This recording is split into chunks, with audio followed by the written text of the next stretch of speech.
Good morning. Korea, can you hear us? Philippines. Good morning. I can hear you very well. The voice is really clear. Thank you very much. Bye bye.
Further,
Good morning, ladies and gentlemen, and distinguished delegations from member countries at the Asia-Pacific Parliamentary Forum. I'm Chair, Representative Jin Park, in the Korean National Assembly. It is my great honor and pleasure to meet with all the distinguished delegation this morning, especially in our third session, which deals with the regional cooperation in the Asia Pacific. And I would like to thank all of the distinguished delegations for your participation this morning. It is very unfortunate that due to the eruption of the new coronavirus pandemic, Omicron, we cannot get together offline physically to perform our dialogue. So we are having a conference online today instead of the offline face-to-face conference. I would like to start with the remarks by the delegations who have registered in the homepage for their presentation. The time of remarks will be 7 minutes for each delegation, so please keep your time as much as possible. I would also like to give the floor to the leader of the delegations first, before other members who have registered for their floor. So let me start with our third session this morning.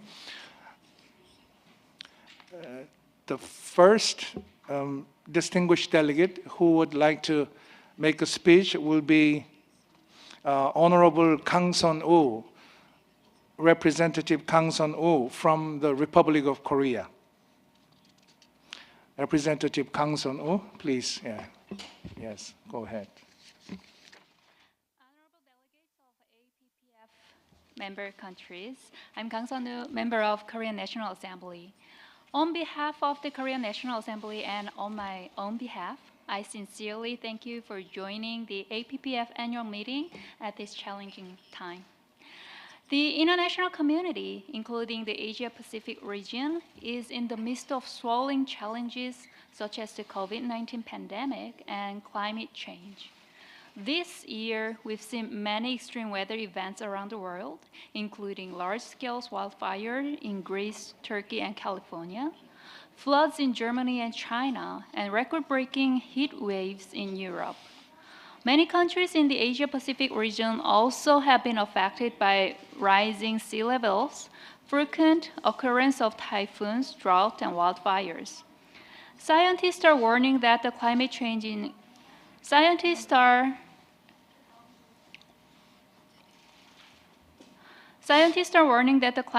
is approaching the tipping point of no return. Climate change no longer is a problem of certain countries.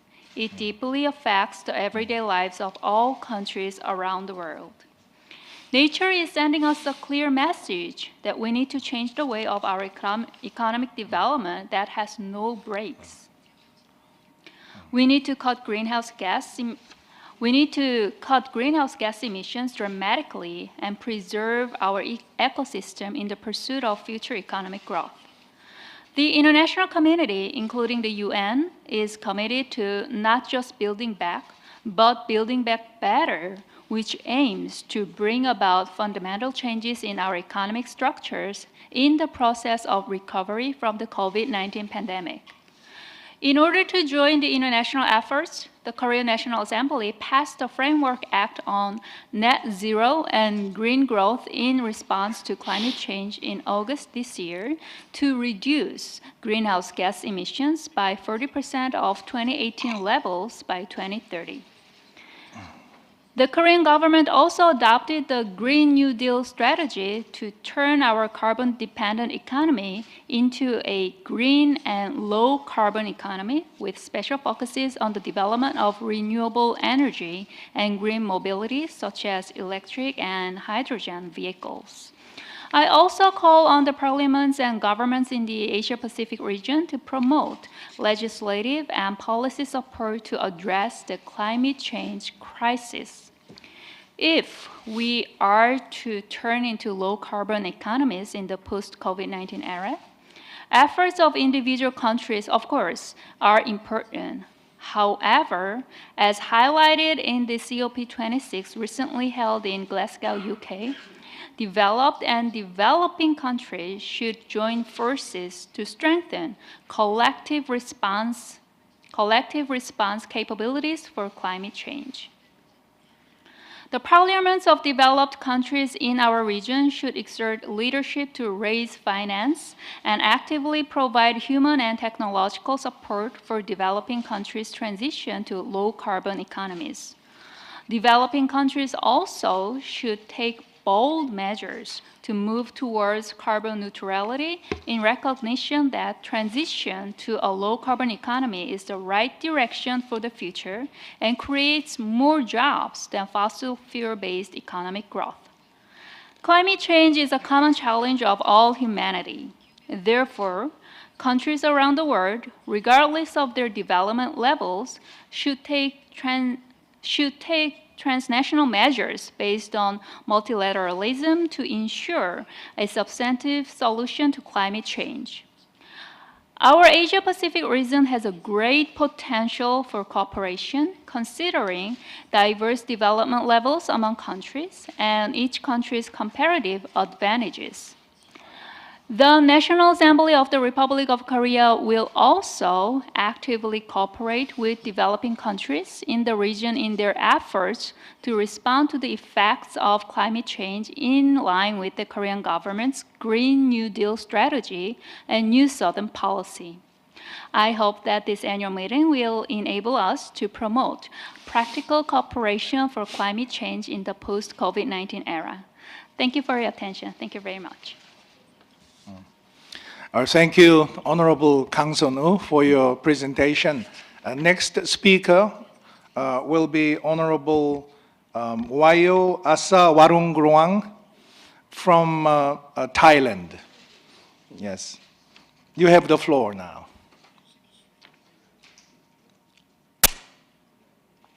Mr. Chairperson, honorable delegates, ladies and gentlemen, we all have faced the pandemic of COVID-19, causing a public health emergency for 2 years because of the variant of COVID-19. Now we have to admit that this region continues confronting the spread of the disease, which may never go away. COVID-19 is not only damaged the economy, but also affected the human rights due to the disease control. As the virus expands further and wider, countries are driven to take more and more drastic measures, such as a long lockdown and curfew to slow down its spread. It comes into question that how we can balance disease restriction, economy, and human rights. At this point, we, as a member of the parliament, can be a fundamental player to answer the question, although the purpose of stopping the pandemic is vitally important.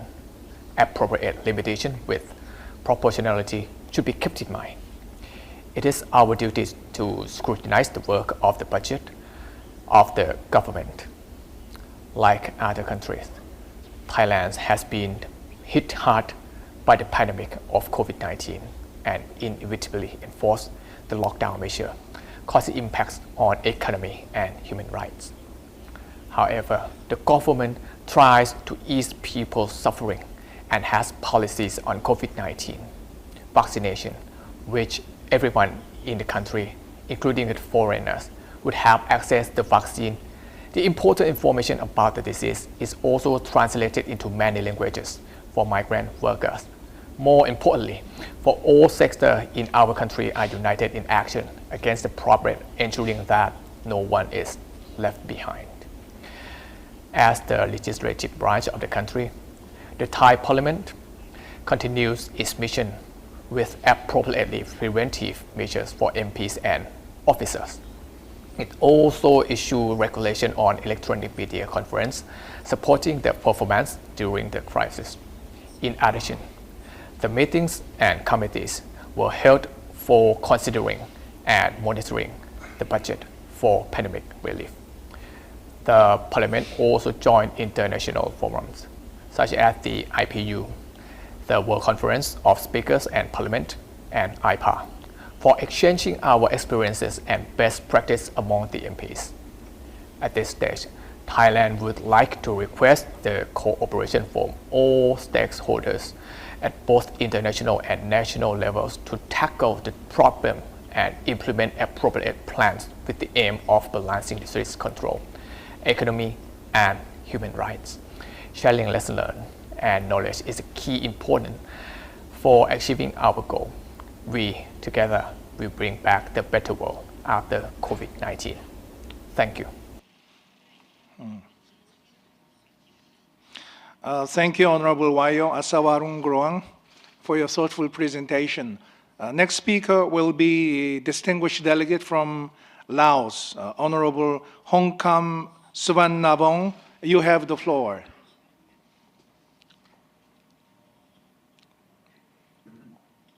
Mr. Chairman, members of Parliament, distinguished guests, ladies and gentlemen, on behalf of the Lao National Assembly delegation, I would like to take this opportunity to thank the National Assembly of the Republic of Korea for organizing the 29th annual meeting of the Asia-Pacific Parliamentary Forum during a challenging time of the COVID-19 pandemic around the world.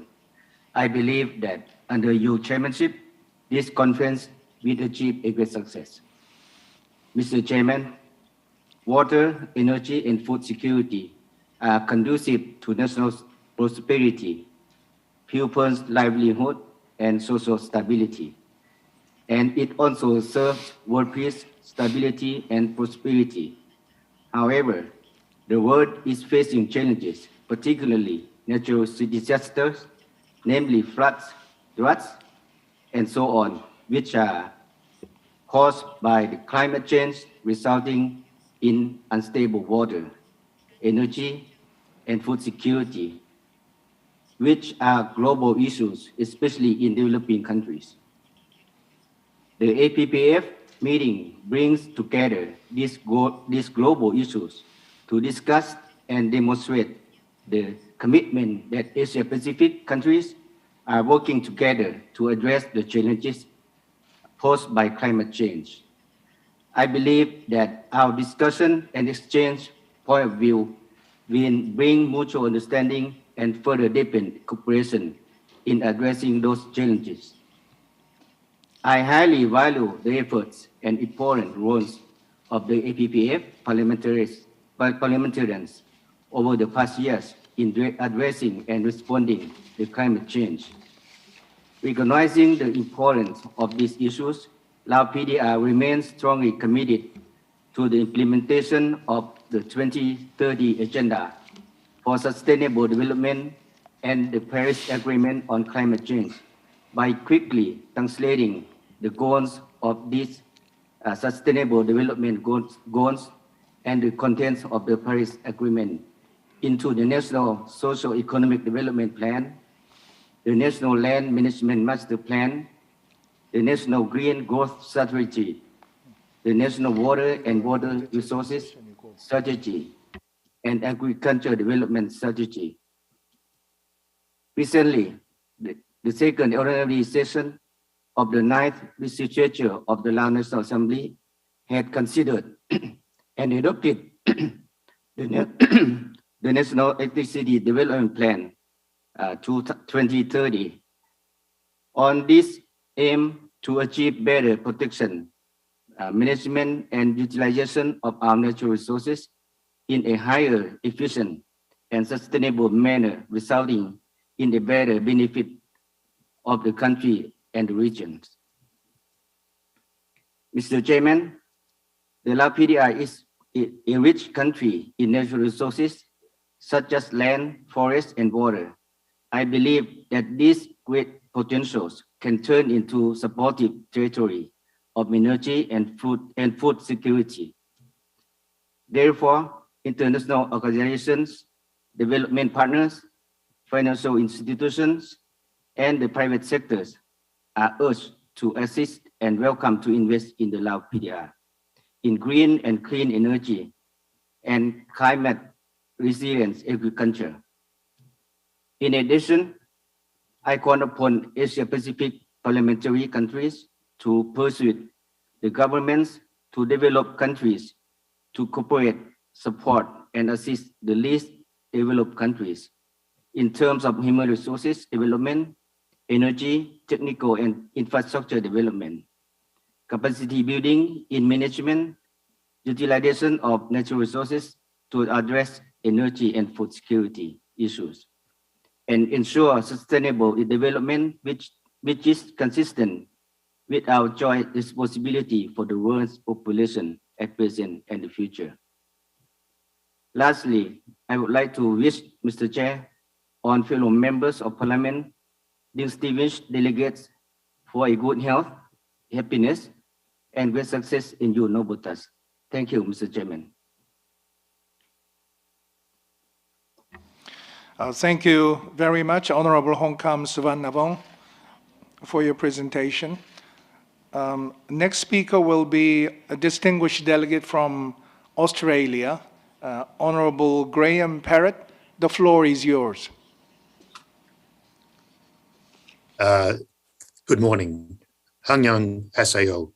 Thank you for this opportunity to speak today on the important issue of regional cooperation in the Asia-Pacific region.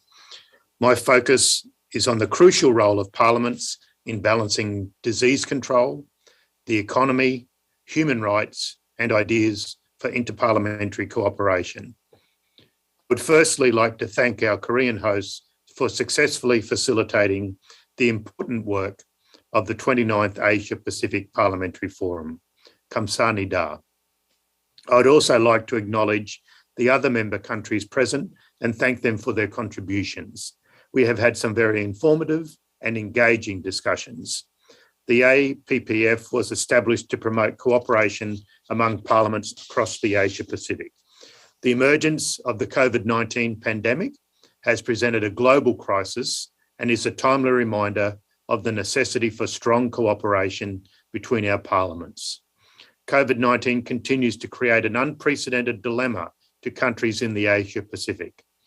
Parliamentarians have a crucial role in adopting legislation to safeguard the health of citizens, uphold basic human rights and freedoms, while preserving livelihoods and economic activities. Regional institutions play a pivotal role in matters relating to the promotion and protection of human rights and health security, strengthening the rule of law, and combating economic inequalities in the Asia-Pacific. Further to this, collaboration through global, regional, and national forums is essential to successfully overcoming the COVID-19 pandemic. COVID does not respect borders. Therefore, it is critically important we strengthen regional health security, including in diagnostics, treatment, and prevention of major infectious diseases to ensure no country in the Asia-Pacific region is left behind. In this context, we must reaffirm our commitment to the 2030 Sustainable Development Goals to build resilient societies and guide efforts to balance health security, human rights, and sustainable economic growth. To this end, I call on APPF member countries to promote their commitment to the implementation of the 2030 Agenda for Sustainable Development. In particular, I draw attention to Sustainable Development Goal number 3, good health and well-being, Goal 8, decent work and economic growth, and Goal 16, peace, justice, and strong institutions. Fostering global and regional collaboration and cooperation will enable member countries to share information and experiences of balancing health, human rights, and economic concerns at different stages of the pandemic.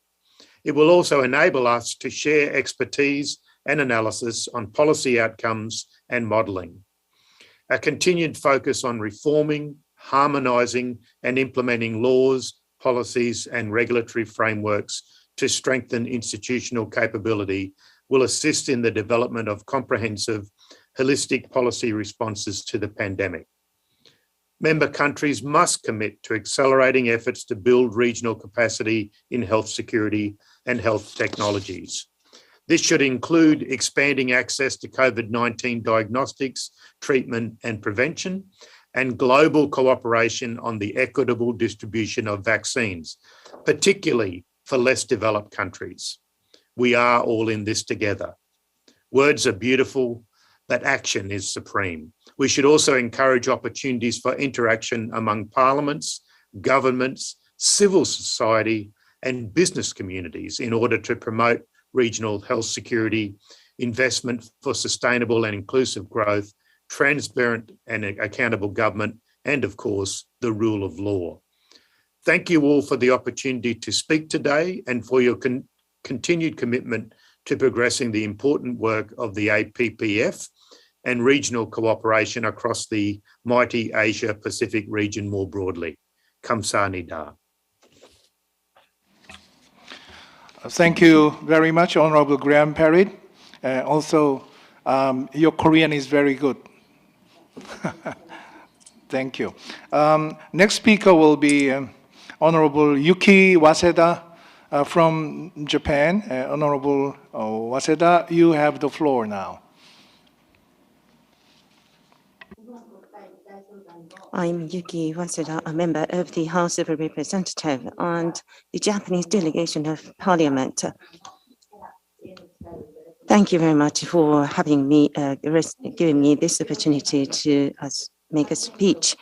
The main theme for today, that is how to strike a balance between human rights and restricting economic activities when it comes to disease control has been a big headache for the nations all over the world, I suppose. The situation faced by each country differ, and the answer would be very depending on the country, as what they have been facing is totally different. As a top opposition party, we can't help but came to think as follows.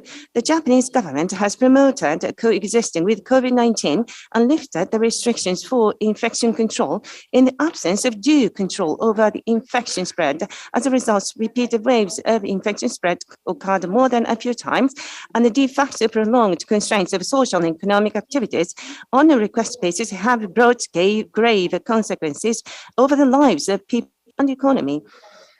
Currently, the situation of the outbreak is under control. However, the sixth wave might come at any moment again. As such, we would like to ask the administration to share the general outline of countermeasures for infection control.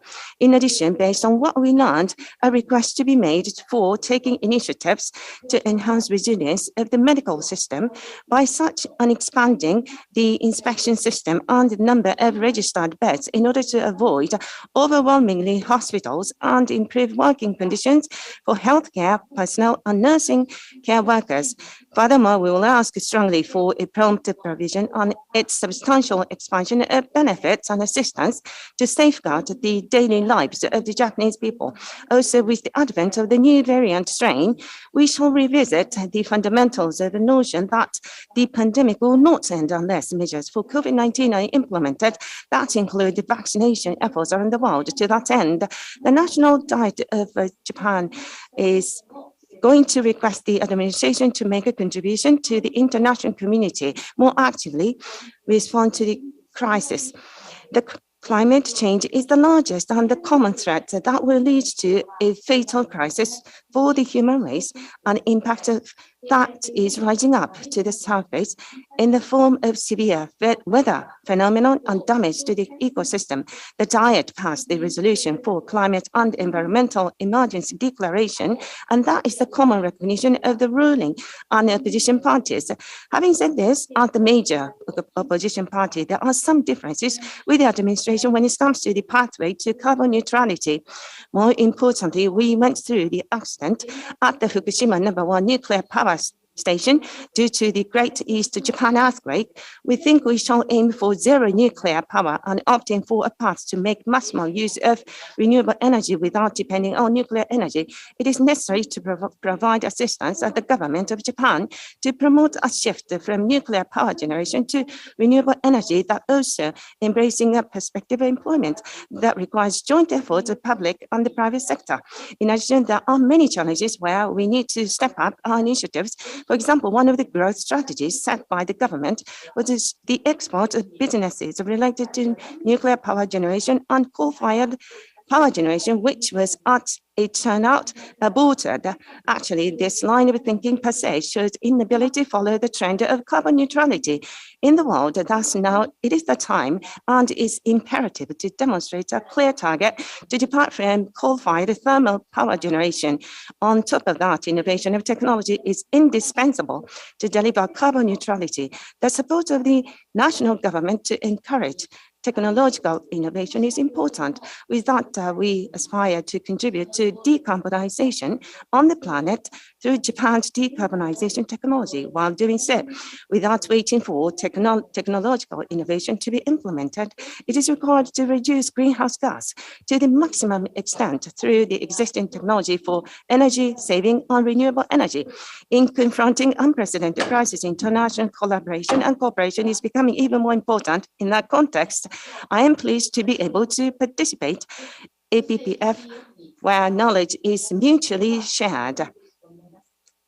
Thank you for your kind attention. Thank you, Honorable Yuki Waseda, for your presentation on Japanese Parliament's efforts to reach the goal of carbon neutrality. Next speaker will be a distinguished delegate from Brunei, Honorable Haji Ramli Haji Lahit. You have the floor. Thank you, Honorable Chairperson. Bismillahirrahmanirrahim. Assalamualaikum warahmatullahi wabarakatuh, and good morning. Honorable Chair, Brunei Darussalam support the topic of the role of Parliament and balancing disease control, economy and human rights, and this is for interparliamentary cooperation. Brunei Darussalam has adopted a whole-of-nation approach to mitigating the impact and challenges brought about by COVID-19, which objectively ensure the well-being of the public, while also protecting jobs and providing support for individuals, and most importantly, to supporting and assisting businesses. On the vaccination program, Brunei Darussalam has successfully achieved its target of 70% vaccination rate by the end of 2021. However, as of December 2021, 88.8% of its population is full 2 doses of vaccine since the National Vaccination Program or COVID-19 was common last April 2021. The government also encouraged the public to receive the booster vaccination in light of the new development of Omicron virus. Brunei Darussalam continues to ensure fair access to vaccine for all and committed that all Brunei citizens and residents, including foreign nationals, with a valid identification card may receive the COVID-19 vaccination for free. Brunei would also like to extend our appreciation for the contribution and donation on COVID-19 medical supplies from other countries such as Republic of China, Singapore, Australia, Malaysia, Canada, Indonesia, and extra. Brunei Darussalam reaffirmed the importance of digital economy and thus the launch of the Digital Economy Master Plan 2025, which is timely to provide steering leadership on initiative related to the digital economy to mitigate the impacts of the pandemic to the economy. Honorable Chair, Brunei Darussalam fully support the agenda topic on joint parliamentary action in pursuing response to climate change and for sustainable development. Brunei Darussalam submitted its nationally determined contribution under the Paris Agreement 2020 with commitment to reduce 20% of total national greenhouse gas emission from business as usual level by 2030 to 10K strategies as set out in the Brunei Darussalam National Climate Change Policy. Its strategies include reducing overall emission through zero routine flaring, increase carbon sink by planting 500,000 new trees, increasing the total share of electric vehicle to 60% of total annual vehicle sale, increasing total share renewable energy to at least 30% of total capacity in the power generation mix, increasing capacity to adapt to climate impact, and achieving resilience and increasing awareness in education surrounding mitigation and adaptation responses against climate change. Under its ASEAN 2021 chairmanship, Brunei Darussalam proposes two climate change initiatives, which have to that been endorsed in principle by ASEAN member states. The first initiative was to conduct the ASEAN Youth on Climate Action Initiative, a youth dialogue platform. The second initiative is the establishment of the ASEAN Center for Climate Change in Brunei Darussalam. Brunei Darussalam, on behalf of ASEAN, is also delivered the ASEAN Joint Statement on Climate Change to COP26. In the international context, at COP26, Brunei Darussalam endorsed the Glasgow Leaders Declaration on Forest and Land Use, reflecting the government commitment to halt and reverse forest loss and land degradation by 2030. Brunei Darussalam joined over 100 other countries in supporting the Glasgow Leaders Declaration on Forest and Land Use. Honorable Chair, Brunei Darussalam welcomes the resolution on improving understanding of cultural diversity in the Asia Pacific. And we emphasize that certain principles and values such as inclusivity, understanding and respect are pertinent to ensure peaceful coexistence and harmony among diverse communities. As of our efforts to promote a sustainable tourism sector, we also tap onto culture and community-based tourism that essentially provide authentic culture immersion experiences. Furthermore, to continuously promote exchange of art and culture, Brunei Darussalam also organized and joined several cultural activities, such as Brunei Arts and Visual Culture Festival, Brunei Korea Youth Exchange Program, among others. Brunei Darussalam has also signed memorandums of understanding with Cambodia with the objective of further strengthen cooperation in the field of culture and fine art and youth programs. Lastly, we commend our continuous efforts to promote regional cultural diversity in the recent years and supports the adoption of this resolution that further strengthen our commitment and cooperation on promoting cultural diversity in the Asia Pacific region. Thank you, Honorable Chair, for this opportunity. Thank you, Honorable Haji Ramli Haji Lahit, for your presentation on digital economy and the ASEAN efforts to respond to climate change. Next speaker will be my good friend and also distinguished delegate from Japan, Honorable Akihisa Nagashima. You have the floor, Aki. Yes, thank you.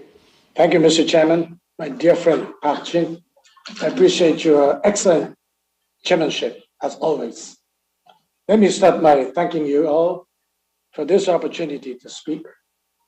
I'm Nagashima Akihisa, member of the Japan's House of Representatives, and I'm honored to speak on behalf of the Japanese delegation of parliamentarians. In the Asia-Pacific region, there are issues that are cause for serious concern, namely the security environment. Given the geopolitical background, the region is prone to confrontation. But I believe we should focus instead on the cooperation this region is capable of achieving. Problems such as the pandemic and the climate crisis cannot be overcome by a single nation. International cooperation, therefore, is essential. Also, Asia Pacific is unparalleled in the rich cultural diversity. Thus, there is huge potential for cultural interaction and coexistence.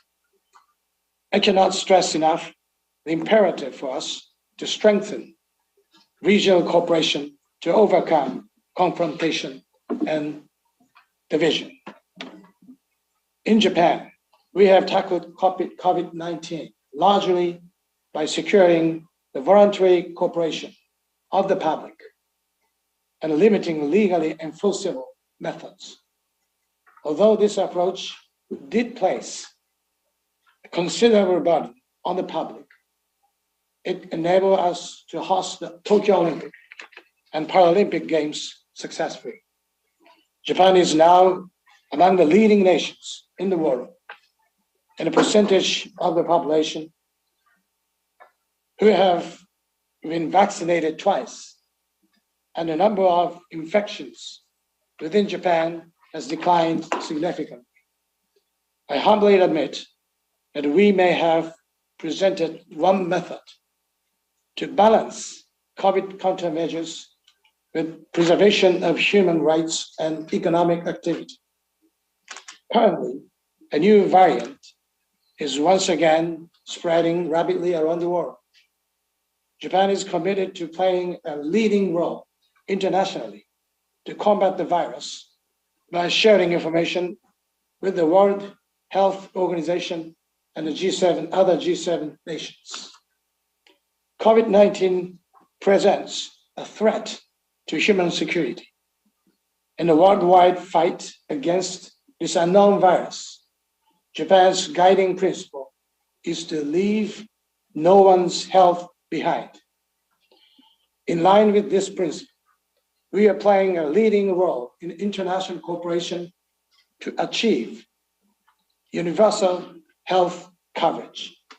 As part of these efforts, Japan has so far donated more than 30 million doses of vaccine to other nations, including countries and territories in the Asia-Pacific region. Other initiatives include donating medical supplies and equipment, as well as providing cold chains for vaccine distribution. In ASEAN, we were delighted to provide comprehensive support in establishing the ASEAN Center for Public Health Emergencies and Emerging Diseases. We hope that these international contributions by Japan will serve as the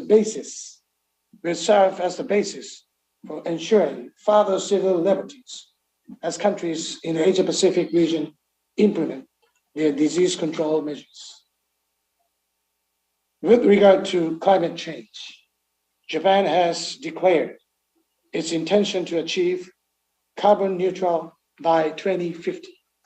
As a first step, we aim to achieve greenhouse gas emissions reduction of 46% by fiscal 2030 compared with fiscal 2013.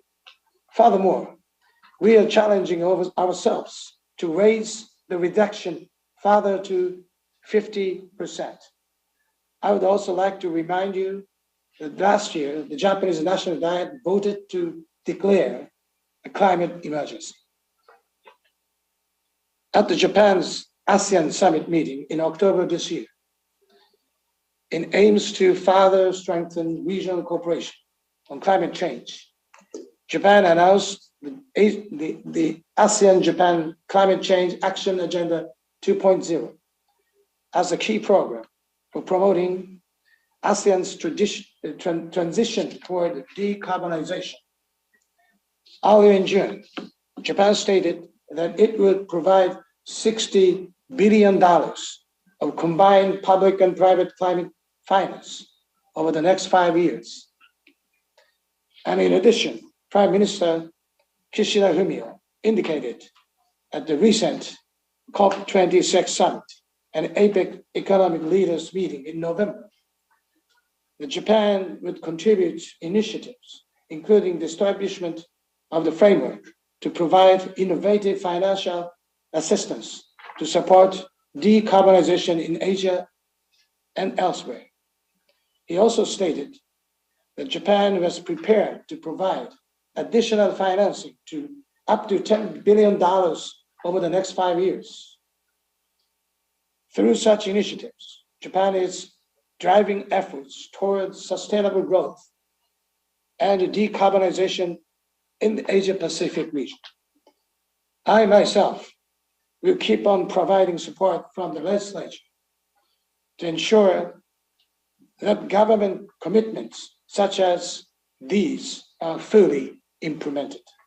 My hope is to pass on to our children or the citizens of tomorrow of our respective nations a sustainable society. I am committed to playing my part in responsible government that pursues tangible policies rather than unrealistic aspiration. As I am one of the lawmakers who has had the pleasure to attend many APPF meetings, there is one last thing I would like to mention. APPF is a platform that provides extremely valuable opportunity for fellow lawmakers from all over the region to engage in open and candid exchange of opinions. We must use this dialogue so that we collectively could triumph over any threat from confrontation and division. Given that the APPF is such a valuable forum, I would like to extend my respect to National Assembly of the Republic of Korea and to the Speaker Park Byung-se for their dedication in holding this meeting despite the challenges of the pandemic. Thank you very much for kind attention. Thank you very much, Honorable Akihisa Nagashima, for your presentation on Japan's role for human security and decarbonization for sustainable society. Next speaker will be a distinguished delegate from Mexico, Honorable Otoniel Garcia Montiel. You have the floor.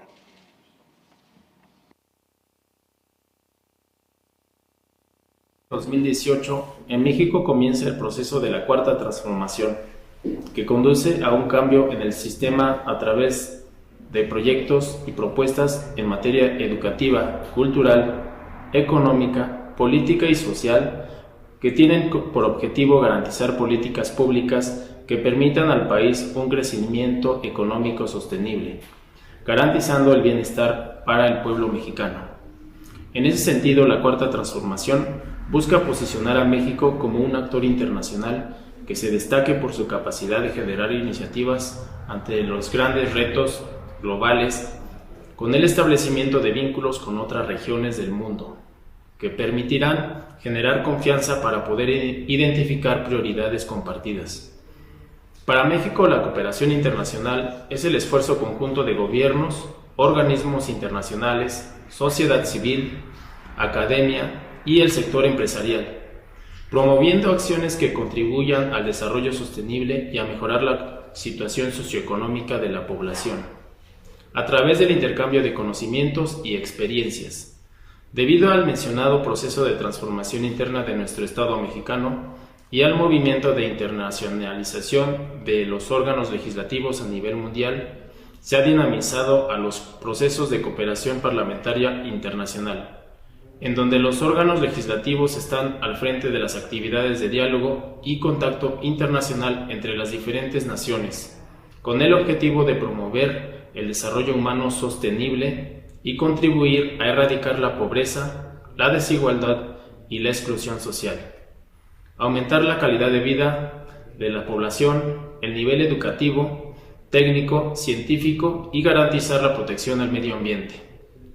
México reconoce ampliamente la importancia de Asia-Pacífico en el sistema internacional, de acuerdo con el Foro de Cooperación Económica Asia-Pacífico, por lo que nuestro país mantiene relaciones diplomáticas con 35 países de la región por medio de 12 embajadas, 3 consulados generales y una oficina de enlace, así como 23 consulados honorarios.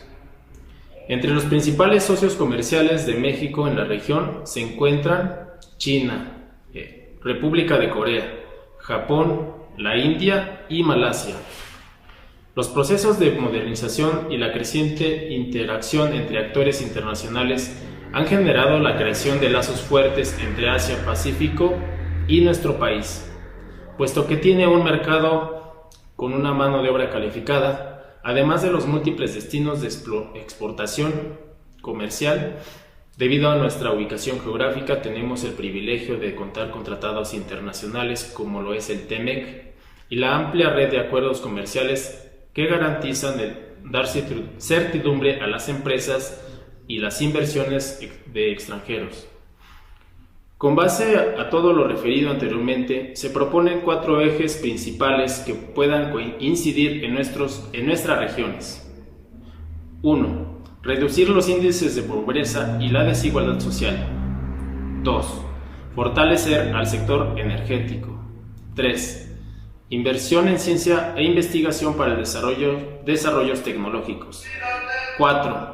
Proponer políticas públicas transversales para el sector agropecuario con un enfoque de sustentabilidad. Reducir los índices de pobreza y desigualdad.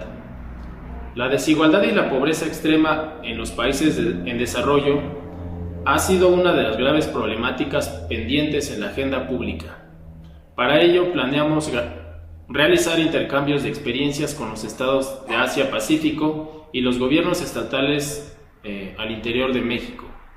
Esta estrategia tiene por objetivo garantizar elementos para la disminución de la pobreza e identificar las oportunidades económicas que nos brinda nuestra posición geográfica.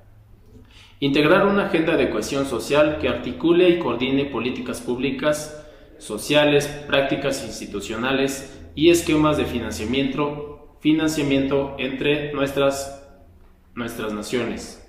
A través de las interacciones entre múltiples agentes internacionales, públicos y privados, y la ejecución de acciones orientadas a la mejora de las condiciones de vida de nuestros países, se puede lograr la generación de elementos que garanticen un entorno global estable, pacífico y priorizar el bienestar mundial. Fortalecer el sector energético. Uno de los grandes retos que enfrentan nuestras regiones en lo relativo al sector energético, el sector empresarial y la región que abarca el Foro de Cooperación Económica Asia-Pacífico, exhorto a los gobiernos de las 21 economías miembros de este bloque a apostar por las energías renovables para evitar restricciones comerciales e inversión de Estados Unidos e Europa, toda vez que el planteamiento de la APPF es crear un entorno atractivo para la inversión en las energías renovables, incluida la política y facilitación de inversiones y la política de competencia y comercio, el acceso al sector financiero, la calidad regulatoria y la adopción de la taxonomía ambiental y social de la gobernanza a nivel mundial, a nivel de la región. La importancia del argumento referido se debe a los grandes impactos que genera la huella de carbono en el comercio de bienes y servicios y en los efectos sobre las materias primas. La inversión en ciencia e investigación para el desarrollo tecnológicos. Consideramos que este tercer eje es un eje pilar para el desarrollo social y la propiedad económica de nuestras naciones. En ese sentido, planeamos realizar una colaboración científica con los países miembros a través de convenios internacionales y mecanismos de cooperación internacional. Es importante destacar que el proceso de transferencia tecnológica pueden existir distintas modalidades. Entre ellas encontramos la licencia, que es el uso de marcas, de patentes, de derechos de autor y franquicias, la inversión extranjera directa, como subsidiarias de propiedad completa, joint ventures, comerciales, producción compartida y servicios de riesgo. La cooperación es un mecanismo en el que los legisladores impulsamos alternativas de manera conjunta con otras naciones. No obstante, el mundo globalizado plantea grandes retos de los cuales debemos atender a través de convenios, de acuerdos, de colaboraciones parlamentarias, intercambios científicos y culturales. Esto ayuda a México a fortalecer sus relaciones internacionales entre los países miembros de la APPF, la cooperación y transferencia tecnológica, la cooperación científica, que es un vínculo que permite fortalecer los lazos comerciales de nuestras naciones para el desarrollo y la productividad de las pequeñas y medianas empresas.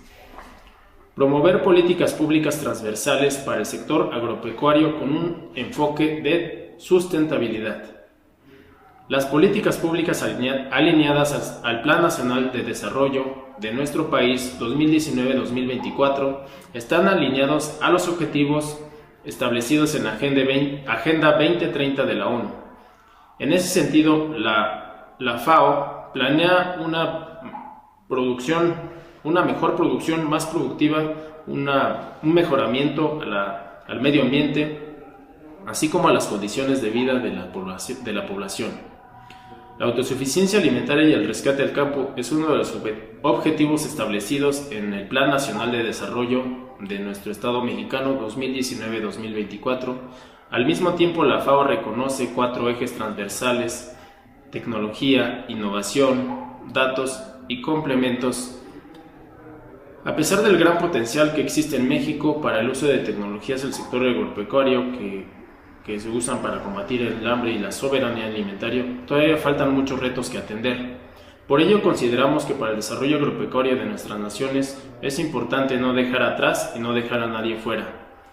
Es cuanto. Muchas gracias.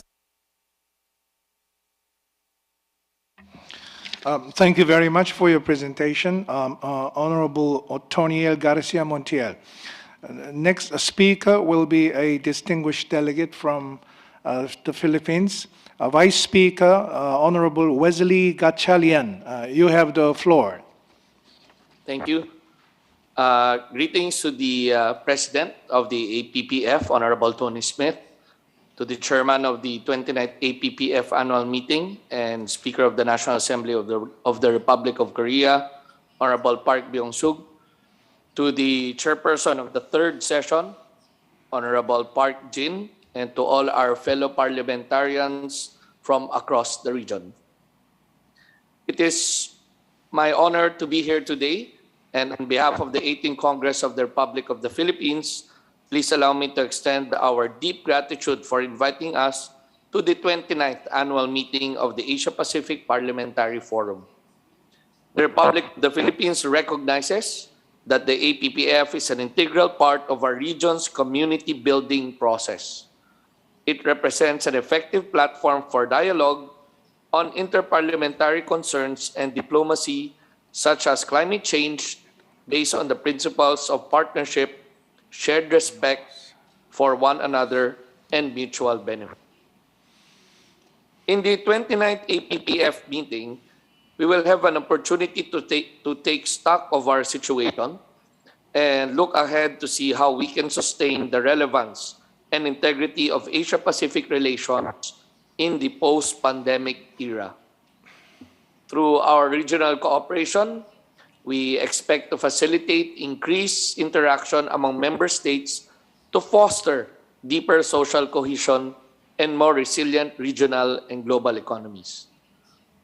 This event provides a great opportunity for parliamentarians to exchange knowledge, share best practices, and to lay the basis for collaboration and partnership around the common goal of achieving sustainable climate change adaptation. The need for collective action to tackle climate change has never been more urgent. Water, energy, and food systems have proven to be very vulnerable to the impacts of climate change. Increasing climate risks such as irregular rainfall, irregular incidences, increased incidence and strength of storms, prolonged droughts, and fiercer heat waves are already affecting food, energy, and water supply. Millions of people around the globe are grappling with the impacts of climate change. Weather events occurring in one part of the world impacts economies and societies elsewhere. The impact of climate disasters and weather events magnifies the need for integration and interdependence in today's globalized world. As the effects of climate change extends far beyond national boundaries, with scale and magnitude of challenges caused by climate change, no government can deal with it alone. Our collective efforts can achieve greater results if we bond together and find the best solutions to conquer the worsening climate conditions. Governments, civil society, businesses, and individuals across all nations are all deemed frontliners. and must urgently take collective climate action. The response to climate change must be a unified global response to realize the Paris Agreement and galvanize the investments required.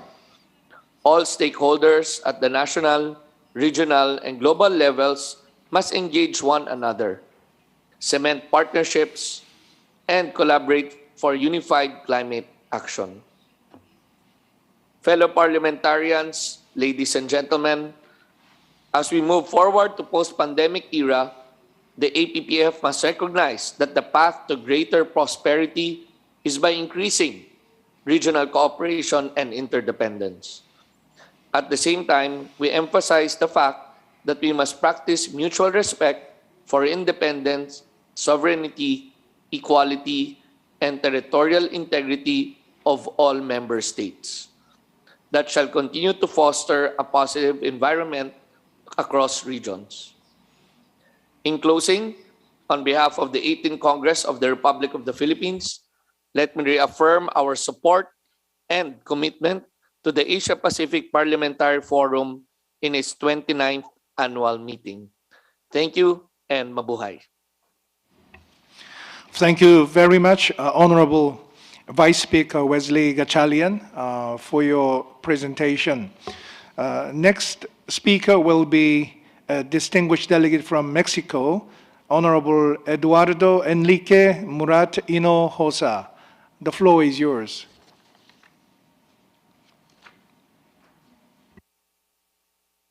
Hello, my fellow colleagues. It is a pleasure to be here today for this presentation. COVID-19 outbreak has brought with it a new way to live our lives. From the way that we leave home wearing a mask to protect us and those we love, to the new perspective of our way of living and what we can do differently for similar events in the future. The past 2 years have been difficult for the entire world, not only for the people, but also for the environment and international cooperation. New discoveries related to this virus have been done. Technological development has been fastened, and the same old mistakes regarding our relationship between the human race and our world are still taking place. I would like to talk about those same mistakes that this pandemic is bringing to the table. Those challenges that we are dealing to manage every time that our world faces a crisis. And I'm talking about this because COVID-19 is not only a matter of health, but also a matter of politics, economics, multilateralism, and a fight against climate change. We cannot deny that climate change is making a big revolution in the way that we relate to that and our environment. For years, we have been modifying the lands, using our oceans as a big can of trash and destroying our air quality. We are still allowing some actors to enrich themselves in exchange for destroying our only planet, our only home. COVID-19 is a perfect example of the climate change consequences. As long as we keep invading wildlife areas, we will let zoonosis phenomena to take place. Our actions are forcing fauna to interact closer with us and making them part of our way of living. Instead of respecting the nature of their ecosystems, we are contaminating rivers, we are drying lakes, we are deforesting woods and jungles. And due to all these actions, we are bringing us on new diseases from the wildlife, which its only fault is trying to survive to the human destruction of its world. Resilience in the era of COVID-19 needs to be redefined as a call to action to understand where we are standing and what we are doing in order to protect our people and our planet. International cooperation is undoubtedly one of the greatest solutions for this kind of matters. But if we remain exclusive to a spirit of nationalism instead of recognizing the wellness of cooperation and the common benefits from it, we will continue listening about the unequal distribution of COVID vaccines, new variants of the virus such as Omicron, more lockdowns, economic crisis, and we will never take a look on the previous events that led us to this point. How you dare, didn't Greta Thunberg say, but how do we dare to establish new bridges of cooperation while we are not taking advantage of them? How we dare to express our concerns about the COVID-19 crisis while we don't create a common understanding against it? How we dare to keep letting apart our planet while it is giving us a wake-up call? We only have 9 years to accomplish the United Nations SDGs, and we are still discussing these matters. We had our first chance with the Millennium Goals, and 21 years later, we are still trying to build the solution. Because we know the problem, but we are not moving forward and taking action at all. The Asia-Pacific cooperation must be seen as an innovating platform that leads to our countries to a more modern understanding of what development means. Development is not only about trade and economics. Development relies on common understanding by sharing good practices that allow us to build a better future despite our differences. A relation such as the Asia-Pacific one remembers us that our differences mean diversity and that diversity leads to union. And only by creating synergies between every single actor in this relationship, this cooperation will have greater results than the ones that we were expected when it was created. From the parliamentary fence, we have the responsibility of ensuring that our countries count on the best public policies to guarantee sustainable development. Nevertheless, this job cannot be done without taking into account every single person on earth, every single need on earth, and of course, our environment. Parliamentary cooperation on development matters comes with unstopping discussions of what needs to change and can be improved. Cooperation has to take one step forward in any kind of crisis by having the resources to bring up fast and effective solutions. Now that we are still dealing with COVID-19 consequences, we have the forum to discuss current solutions and also to be prepared for the future. To wait is not an answer. To act is our goal. We need to burst the bubble of comfort and to start acting for our people and our planet. And it is simply because we cannot be one united world without thinking in the others and the ones who have no chance to make the decisions that we can. There is no planet B. So let's start the action. Thank you very much. Thank you very much, Honorable Eduardo Enrique Murat Hinojosa, for your good suggestions and also call for cooperation. Next speaker will be a distinguished delegate from Cambodia, Honorable Mut Kie. You have the floor. Honorable Chair, Honorable Delegate, dear friends, ladies and gentlemen, it's my great pleasure to attend this session of the 29th APPF Forum. On behalf of the Senate of the Kingdom of Cambodia and myself, I would like to express my sincere appreciation and congratulations to the National Assembly of the Republic of Korea for organizing this important meeting. Indeed, the unprecedented global health crisis of the COVID-19 has reversed socio-economic progress of many countries and caused compounding pressure on available resources needed to achieve the 2030 Sustainable Development Goals, which already fell short before the pandemic. New variants remain a threat at making our socio-economic recovery challenging.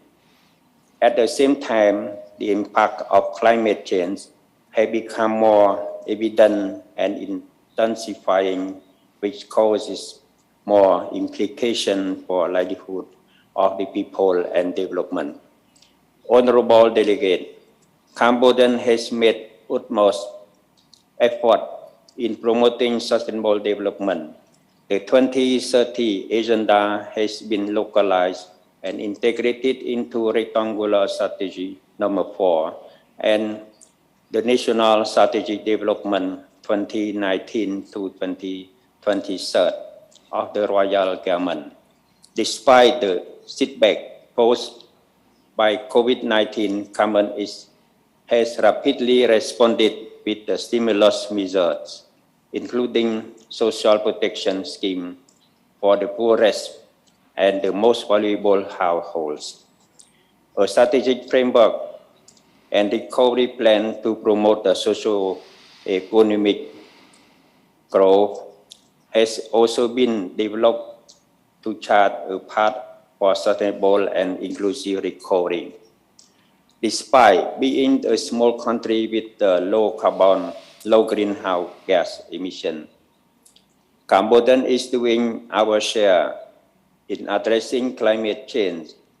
We have tripled climate budget in the last 5 years, now around 2% of the GDP, and have commissioned over 400 megawatt of utility scale solar energy, representing 15% of our energy, not developing new coal power plants and not constructing any new hydropower dam along the Mekong River. By year 2030, Cambodia is committed to cutting emission 42%, as set in the nationally determined contributions in NDC. In addition, a long-term strategy for carbon neutrality is being formulated to promote low carbon, climate resilient, and inclusive growth.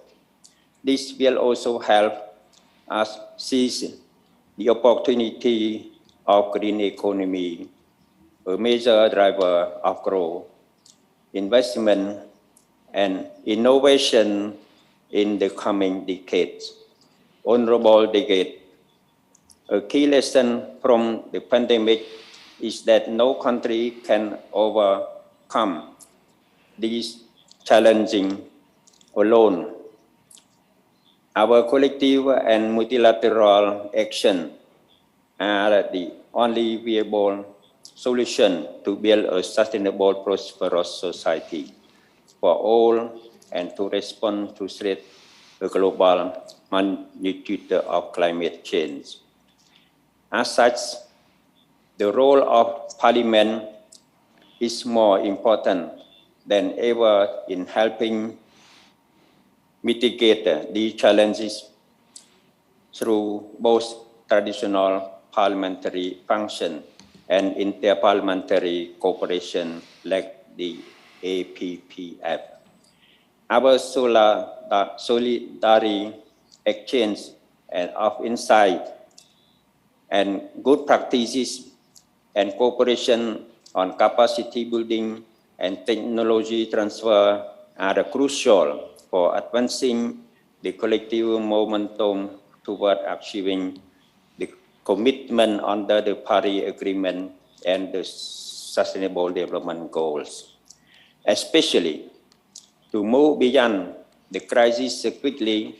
Our joint parliamentary action should place an important focus on accelerating regional and international efforts to assist the least developed countries which have been hit the hardest by the pandemic and have limited resources in their post-COVID-19 recovery on a sustainable path and ensuring climate financing for green development, adoption, mitigation activity, and disaster management. Kamsahamnida.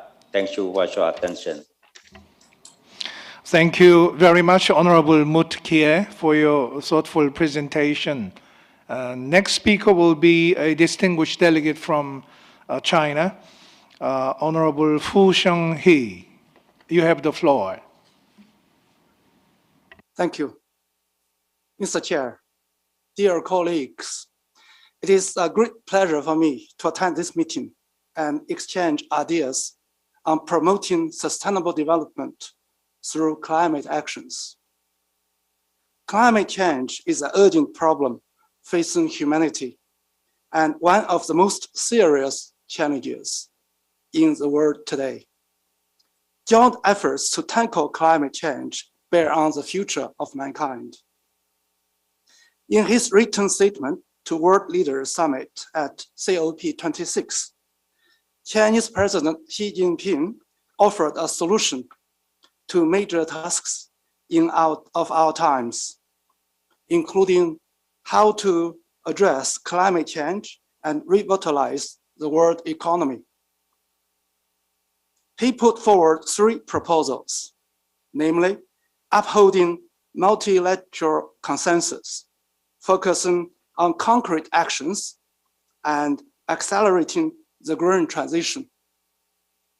We legislators should actively implement the outcomes of the summit, continuously strengthen legislation and oversight on climate change, and protect ecological environment and promote green development with the help of the rule of law. The National People's Congress, NPC of China, has always attached great importance to climate change issues.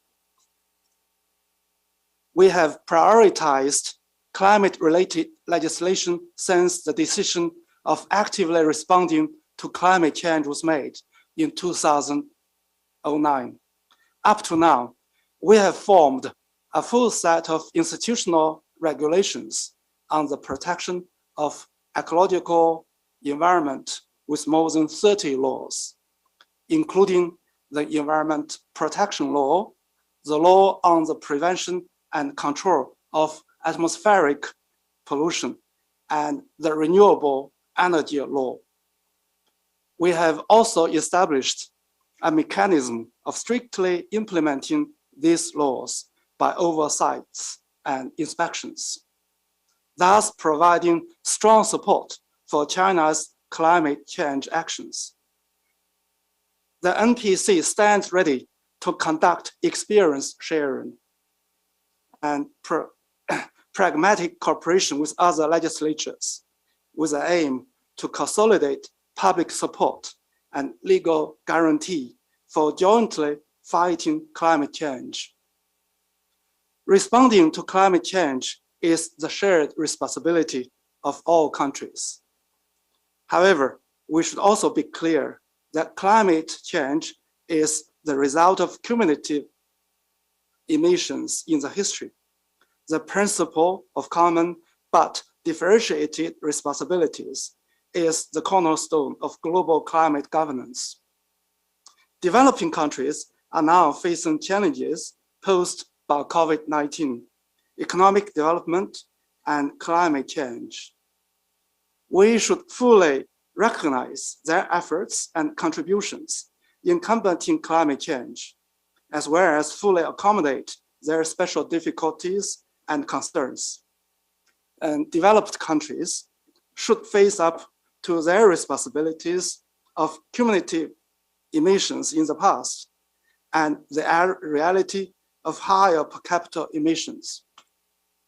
They should show greater ambition and actions, take the lead in substantially reducing emissions and help developing countries enhance their capability and resilience to respond to climate changes by providing financial, technological, and capacity building support, refraining from erecting green trade barriers and facilitating their green and low carbon transition. As the largest developing country, China has promised to strive to achieve carbon peak by 2030 and become carbon neutral by 2060. We will continue to follow a green and low carbon development path and give priority to ecological conservation, uphold multilateralism, and do our best to help other developing countries in order to jointly improve the capability to respond to climate change. There is only one Earth for mankind. Combating climate change is of utmost emergency. Saving the Earth is the shared responsibility of all countries and the common cause of all humanity. Ancient Chinese believes that successful governance relies on solid action. Asia-Pacific countries should join hands to shoulder responsibilities of the times by advancing climate governance through concrete actions, accelerate the implementation of UN 2030 Agenda for Sustainable Development, and make due contributions to building a global community of development with a shared future. And lastly, I'd like to express our high appreciation of the host and other member parliaments for your support and for your contributions at this meeting. We had a happy and productive time. Thank you. Thank you very much. Thank you, Honorable Fu Xionghe from China. Next speaker will be distinguished delegate from Canada, Honorable Stanley Kutcher. I'll give you the floor. Honorable delegates, I am pleased to speak to you today about joint parliamentary action on climate change and sustainable development. Our resolution calls on APPF member countries to work towards the Paris Agreement target of pursuing efforts to limit global warming to 1.5 degrees centigrade above pre-industrial levels. We know that warming beyond this will cause even greater harm to the only planet that we have. As well, it was encouraging to see that the resolution recognizes that some people are more vulnerable than others. For example, in Canada, the government recognizes that Indigenous and Northern communities face additional challenges related to climate change. And we have seen the terrible consequences of cyclones, droughts, floods, heat waves, and disease across the Asia-Pacific region recently. Not only will climate change affect different communities differently, but the measures taken to mitigate and help climate change, to help us to adapt to climate change, will themselves have unequal economic impacts. It is for this reason that a just transition to a low-carbon economy is so important. In Canada, for example, the government has committed to phasing out traditional coal-fired electricity by 2030. Coal is one of the largest contributors to climate change, and the air pollution caused by burning coal also has damaging health impacts. However, in my province of Nova Scotia, for example, and in many communities across Canada, coal mining has been a key component of the economy for more than a century. The same could be said for some countries here in the Asia-Pacific region. That is why governments must do more to help create decent, fair, and high-value work for those who might lose their jobs as we transition away from coal. I was encouraged to learn that several APPF member countries, as well as numerous subnational governments in the region, have joined the Powering Past Coal Alliance, which Canada founded in 2017. The Paris Agreement calls on countries to be mindful of the need for a just transition of the workforce. And recently, during the COP26 conference, several countries signed the Just Transition Declaration. I hope that next year, when the APPF discusses climate change, That resolution includes a more specific mention of this imperative. Colleagues, another sector that is already facing significant disruptions related to climate change is the health sector. As a physician, this is an issue that is very important to me and should be to all of us. The consequences of climate change on the health and well-being of people around the world is not a future issue. It is already happening. For example, last month in our province of British Columbia, we experienced floods that were described as the worst in a century. They forced kidney dialysis patients to be evacuated from hospital and limited access to necessary health care. They also caused delays in the distribution of COVID-19 vaccines because the roads were destroyed and communities were cut off. A recent mega fire in Alberta resulted in substantial lung damage to the firefighters years later. And air pollution from particulate matter and from the ozone emissions from gasoline engine combustion contribute to what the World Health Organization has called, quote, the single largest environmental health risk, end of quote. And a recent study from the Netherlands has shown that a 20% increase in exposure to particulate pollution doubled the risk of COVID-19. Colleagues, next year let's be even bolder in our discussions of the just transition and the role of the health sector in mitigating climate change. Thank you, merci, and miigwech.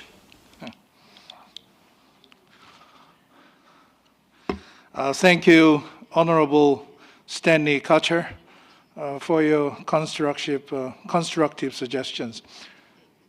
Next will be a distinguished delegate from Mexico, Honorable Justino Eugenio Arriaga Rojas. Yeah, you have the floor. Honorable parliamentarians from the nations attending the 29th annual meeting of the Asia-Pacific Parliamentary Forum. On behalf of the Mexican delegation, I would like to sponsor this draft resolution whose objective is to call on our governments and parliaments to reinforce the mechanisms of aid and social security towards the people who suffer greater inequality, marginalizations, and poverty, which has been exacerbated by the COVID-19 pandemic. 2 years ago, in December 2019, the world changed dramatically. The SARS-CoV-2 virus impacted all the countries of the world and completely transformed our social relations, modes of production, labor, and commercial relations. The pandemic and its sanitary measures, such as mandatory confinement and production and economic slowdown, destroyed hundreds of millions of livelihoods around the globe. These measures had catastrophic consequences for the economy and labor sector, but they were much worse for people who already live in poverty or situations of vulnerability. During the pandemic, the most developed countries and their governments closed in on themselves, trying to protect their populations, overlooking that the rest of the world had countries with billions of people who didn't have the economic means to acquire vaccines to immunize its population, to sustain the productions and labor plant, or to support its people by preventing poverty rates from increasing. In October of this year, the United Nations reported that for the first time in 20 years, the percentage of the world's population that fell into poverty increased, and while the fortunes of millionaires increased by more than $3.9 trillion last year. Extreme poverty population went from 119 million to 224 million people. This constitutes a global risk.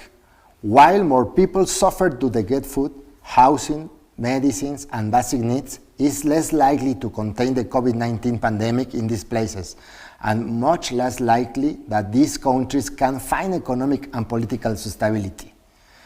This has repercussions on pandemic containment.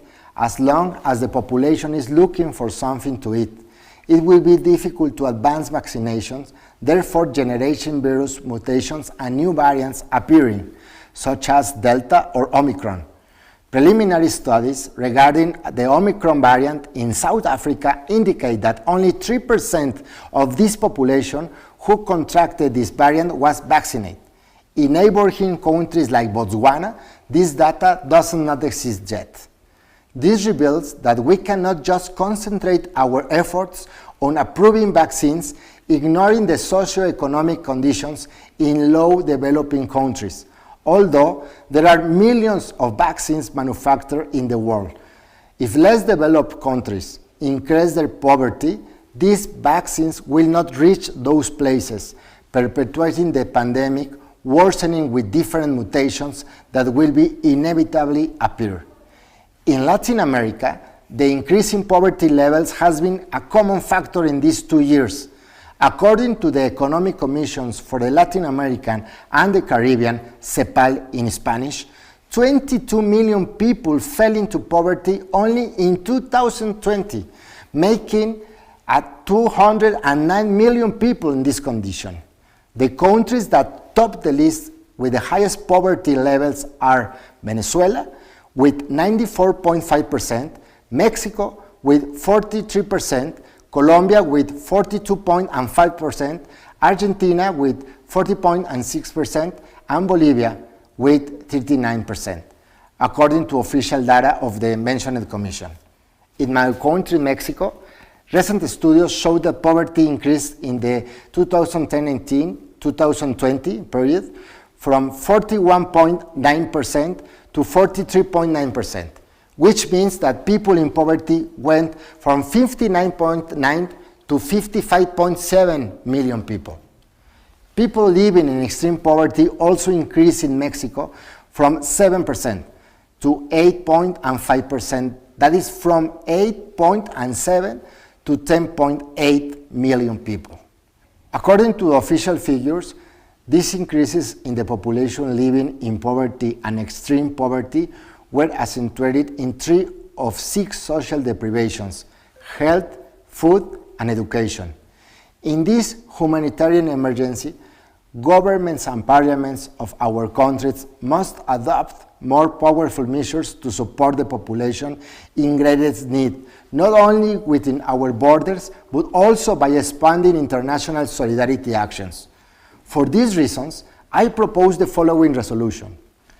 Urge the member states of the APPF to adopt, strengthen, and promote legislative actions aimed to provide social assistance, such as direct transfers to the population in poverty, extreme poverty, or in any social vulnerability condition to prevent the indiscriminate increase in poverty worldwide. Urge the member states of the APPF to implement urgent measures to support companies, entrepreneurs, and job creators so that the workforce is not dismantled, causing a further increase in poverty. Summon the parliaments attending this annual meeting of the APPF to approve legislative measures to guarantee the efficacy and exercise of social security rights, as well as social rights, especially to health, food, education, and housing for the entire population, especially those in a big situation of marginalization, backwardness, or poverty. Thank you very much. I send you a fraternal greeting from my country, Mexico. Thank you, Honorable Justino Eugenio Arriaga Rojas, for your presentation. Next speaker will be a distinguished delegate from Vietnam, Honorable Tu Ha Le. You have the floor. Excellency Chairman, honorable delegates, thank you for giving me this opportunity to address the meeting. As we all know, the world is facing numerous overlapping challenges, particularly the COVID-19 pandemic and climate change crisis, which is threatening to slow down the socio-economic development in the Asia-Pacific and the world, hampering the implementations of the Sustainable Development Goals in the regions. According to statistics, Asia-Pacific is the most disaster-prone region in the world. With its extensive coastlines, low-lying territories, and many small island states, the region is highly susceptible to rising sea levels and weather extremes such as drought, flooding, and typhoons. Asia and the Pacific will be faced with more heat extremes, marine heat waves, erratic rainfall, and rising sea levels, with major impact on people's lives and livelihood, especially the poorest and the marginalized. Half of the Asia-Pacific populations, about 2.4 billion people, live in low-lying coastal areas. Climate change has the potential to devastate countless coastal communities across the region. To protect lives and livelihoods, we must limit global temperature increase to below 1.5 degrees Celsius through climate mitigations and implement climate change adaptation strategies. Distinguished delegates, to face this urgent crisis, we are delighted to see more enhanced parliamentary engagement in promoting the climate actions, being relevant with the global climate change efforts, such as the parliamentary conference during COP26 this year. We believe that parliaments, with our core legislative, oversight, budgetary, and representation functions, are key to ensuring the implementation of the climate change objectives contained in agreeable agreements such as the Paris Agreements, COP26, as well as climate change-related components of the Sustainable Development Goals and the Sendai Framework for Disaster Risk Reductions. Furthermore, parliaments are essentials for the translation of international climate change commitments into country-level actions. This includes mitigating and managing the risk of disaster and extreme events exacerbated by climate change. This rise in temperature would trigger irreversible damage to our planet and endanger biodiversity. The threat of such dire consequences, including for human health and well-being, drives our common determinations for actions. The COVID-19 pandemic exacerbated existing vulnerabilities and inequalities, but it also helped highlight the importance of an inclusive, equal, and sustainable society that the world needs to build back better. In such rebuilding efforts, climate change is an urgent issue to ensure the potential resources for post-pandemic sustainable recovery for the benefit of all. Climate change is also a cross-cutting sector, and it poses many risks to the well-being and the aspect of human security at all levels. Joint and strong actions in response to climate change can be key to securing stability, avoiding conflict, and strengthening foundations for sustainability. In such a spirit, I highly appreciate the topic agenda of the APPF 29 meeting during these sections. I totally share and agree with previous speakers regarding more parliamentary climate actions for sustainable development in the regions and the world over. Vietnam has always paid high attention to climate actions to adapt to the situations and mitigate the risks of climate change and disasters. As a country to suffer badly from climate change and sea level rise, Vietnam has spared no efforts to join international and regional actions in combating with climate change, slowing down the temperature increase. From the part of the National Assembly of Vietnam, we have adopted relevant legal documents, approved and supported the government activities in these regards, as well as enhanced international cooperations with parliamentary organizations and other international institutions. Recently, we have shared our commitments with many other colleagues in their efforts to act against climate change at the COP26. Distinguished delegates, to promote joint parliamentary actions in response to climate change for sustainable development, I wish to make some proposals. First, parliaments need to raise awareness of the nature of climate change emergency to maximize the roles and turn words into actions in response to climate change in light with the conditions and circumstances in each country. Second, strengthen the legal frameworks in climate change actions to support the implementation of international climate agreements, which includes the Paris Agreement, Glasgow Climate Pact, among many others.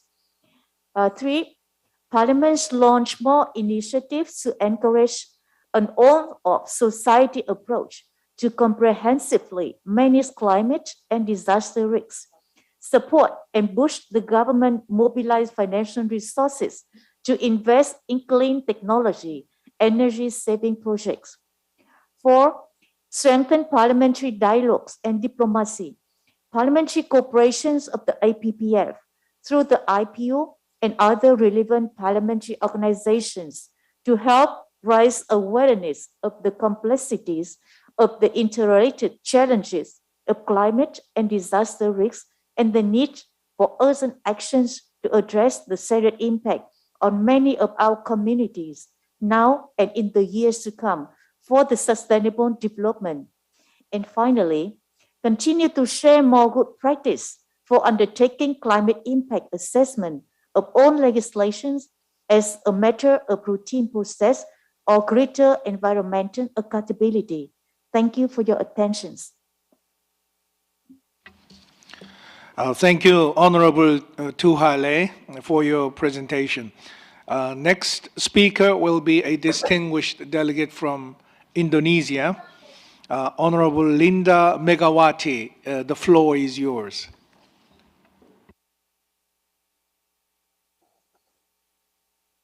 Honorable Chair, Mr. Jin Pak, distinguished delegates, ladies and gentlemen.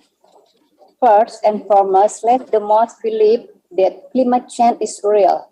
Unfortunately, in the face of overwhelming scientific evidence and news report of the increasing association between climate change and more frequent storms, floods, and wildfires, it is a puzzle to many experts why climate denial still has us to hold some peoples. Furthermore, I am also worried that some people is decision making also hold such view. If it happens, the most urgent that should be taken is to scale up raising awareness and thereby understanding of the effect of climate change on the future of the planet and human life. A survey by YouGov conducted by February 28 to March 26 in the 2019 state that 18% of Indonesians do not believe human activity causes climate change, while another 6% believe that the climate is not changing at all. A quarter of Indonesians said humans were mainly responsible for climate change, while 29% believes other factors also played a role. Another 21% of respondents warns by saying they did not know. 18% of Indonesians said human-driven global warming was a hoax and part of a conspiracy theory. Based on the backdrop, it is very important to take appropriate steps to strengthen people awareness on climate change and its disruptive impacts. The steps must be carried out in plans, measurable, comprehensive, controlled, and sustainable manner. By involving all elements of society, parliament, government, media, civil, and religious society, academic, business, etc. Parliament, with its embarked by pension, especially to legislate its demands to provide a national legal instrument to make sure that the step could be granted. It is hoped that every level of our educational institution teach their student climate change subject and its related matter. Early climate awareness shall be instilled in young people's brains. They will speak up climate change from their deep awareness, not from public commission. We look forward people on the planet talking climate change as their common concern. One of the most current important subjects is sustainable development, I am on the view that the SDGs 2030 is groundbreaking for a more inclusive, prosperous, and equal world even during the crisis. It seeks to address the full spectrum of development challenges facing countries and communities, cutting across three critical dimensions of sustainable development: the environmental, social, and economic spheres. It also sets at least on paper an ambitious mechanism to coordinate the pursuit of the goals globally, nationally, and locally. Since the world hit by the pandemic, the future of our SDGs achievement look more difficult. It gets further backsliding on the massive scale. The COVID-19 has been a step back in terms of achieving the 17 economic, social, and environmental goals stipulated in the SDGs by 2030. The planet is at risk of losing at all progress made in the last few years. However, the SDGs should be up for revision. Instead, the SDGs are now more relevant than ever and are quite far out of the crisis, including climate disruption. Just because there is a crisis does not mean the SDGs have been less urgent. Furthermore, in my opinion, it is very timely to put the SDGs as a pathway to address climate change and its negative impact. While the government has a big role in the implementation of the SDGs, Parliament's role is not less crucial. Parliamentarians can ensure that the SDGs on the right track. Parliamentarians play their crucial role by putting legislation and making state budget which facilitate and support the attainment of the SDGs, and also they ensure accountability in the implementation of the SDGs. Finally, I am of the view that it is about our political will to achieve SDGs and address climate change. Politics can do more than anything. In addition, the global cooperation is also most important on the matter, and are willing to have a parliamentary partnership with all countries. Thank you.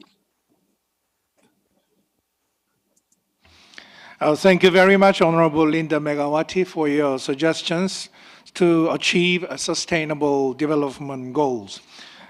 We have listened to the remarks of the distinguished delegates from 13 countries in the Asia-Pacific region.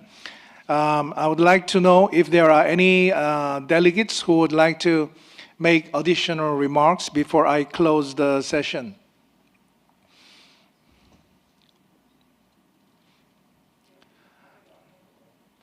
If there is no additional remarks, then I would like to close the third plenary session. It is my great honor and pleasure to chair this morning session. I know that we all have different time lines, and I appreciate your active participation despite the time difference. I would like to wish for your good health and happiness, and also a successful conclusion of the Asia-Pacific Parliamentary Forum today. Thank you for your participation. The session is closed.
조금만 해볼까요? 예. 각국 의회 대표님 여러분 안녕하십니까? 대한민국 국회의장 박병석입니다. 어느덧 제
Honorable delegates, good afternoon.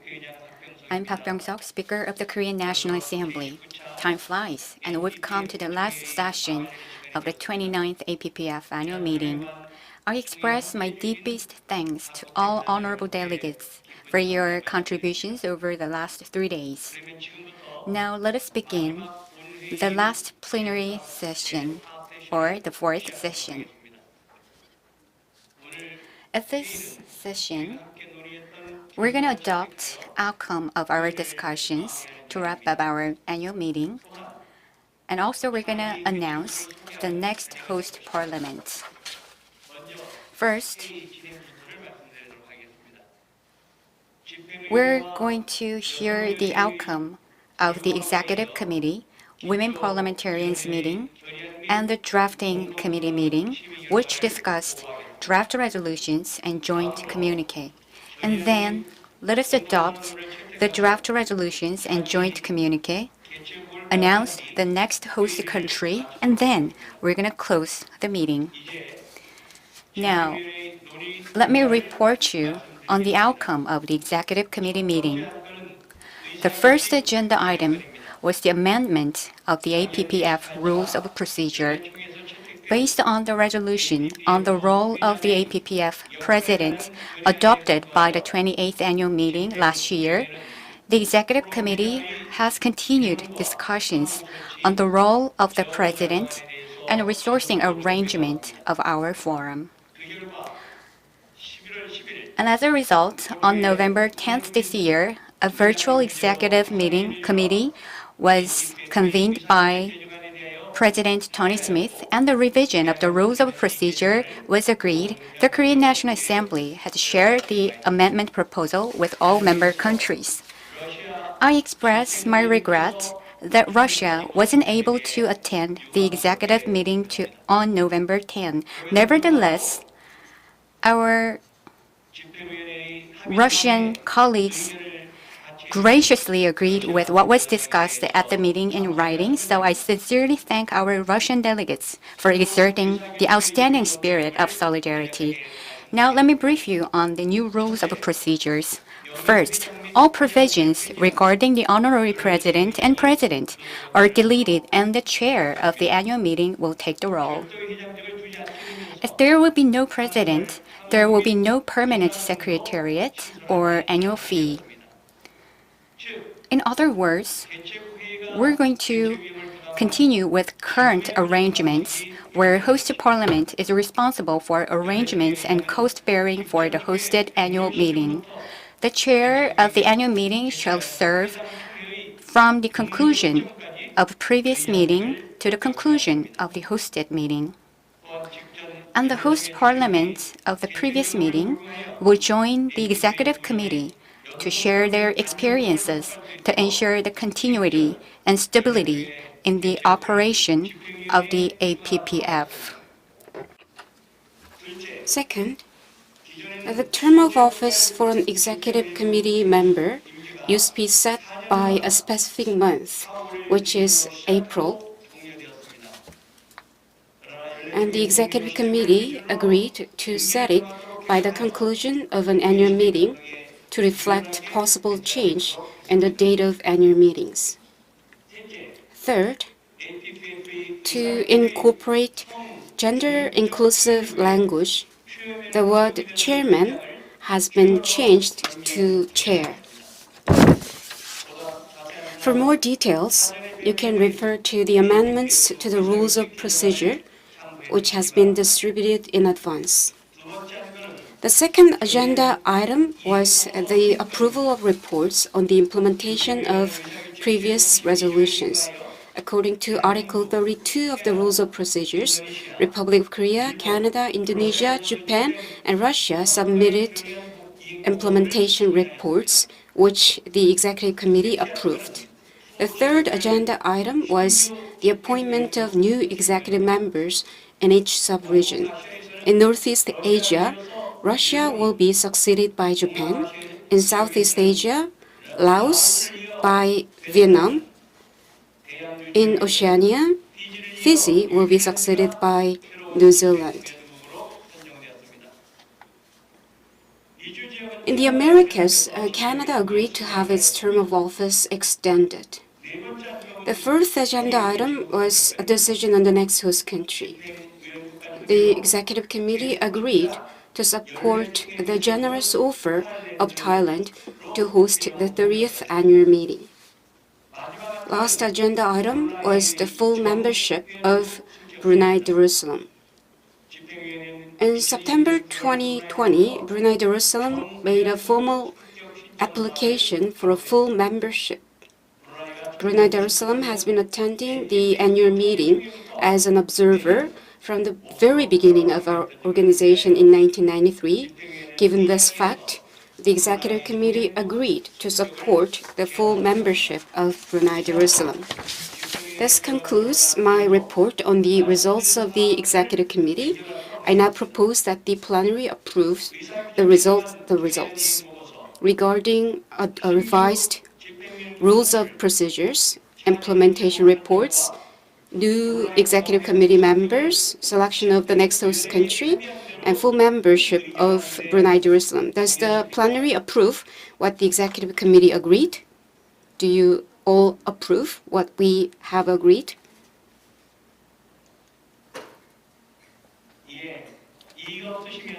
If there is no objection, I declare these 5 issues have been approved as agreed by the executive committee.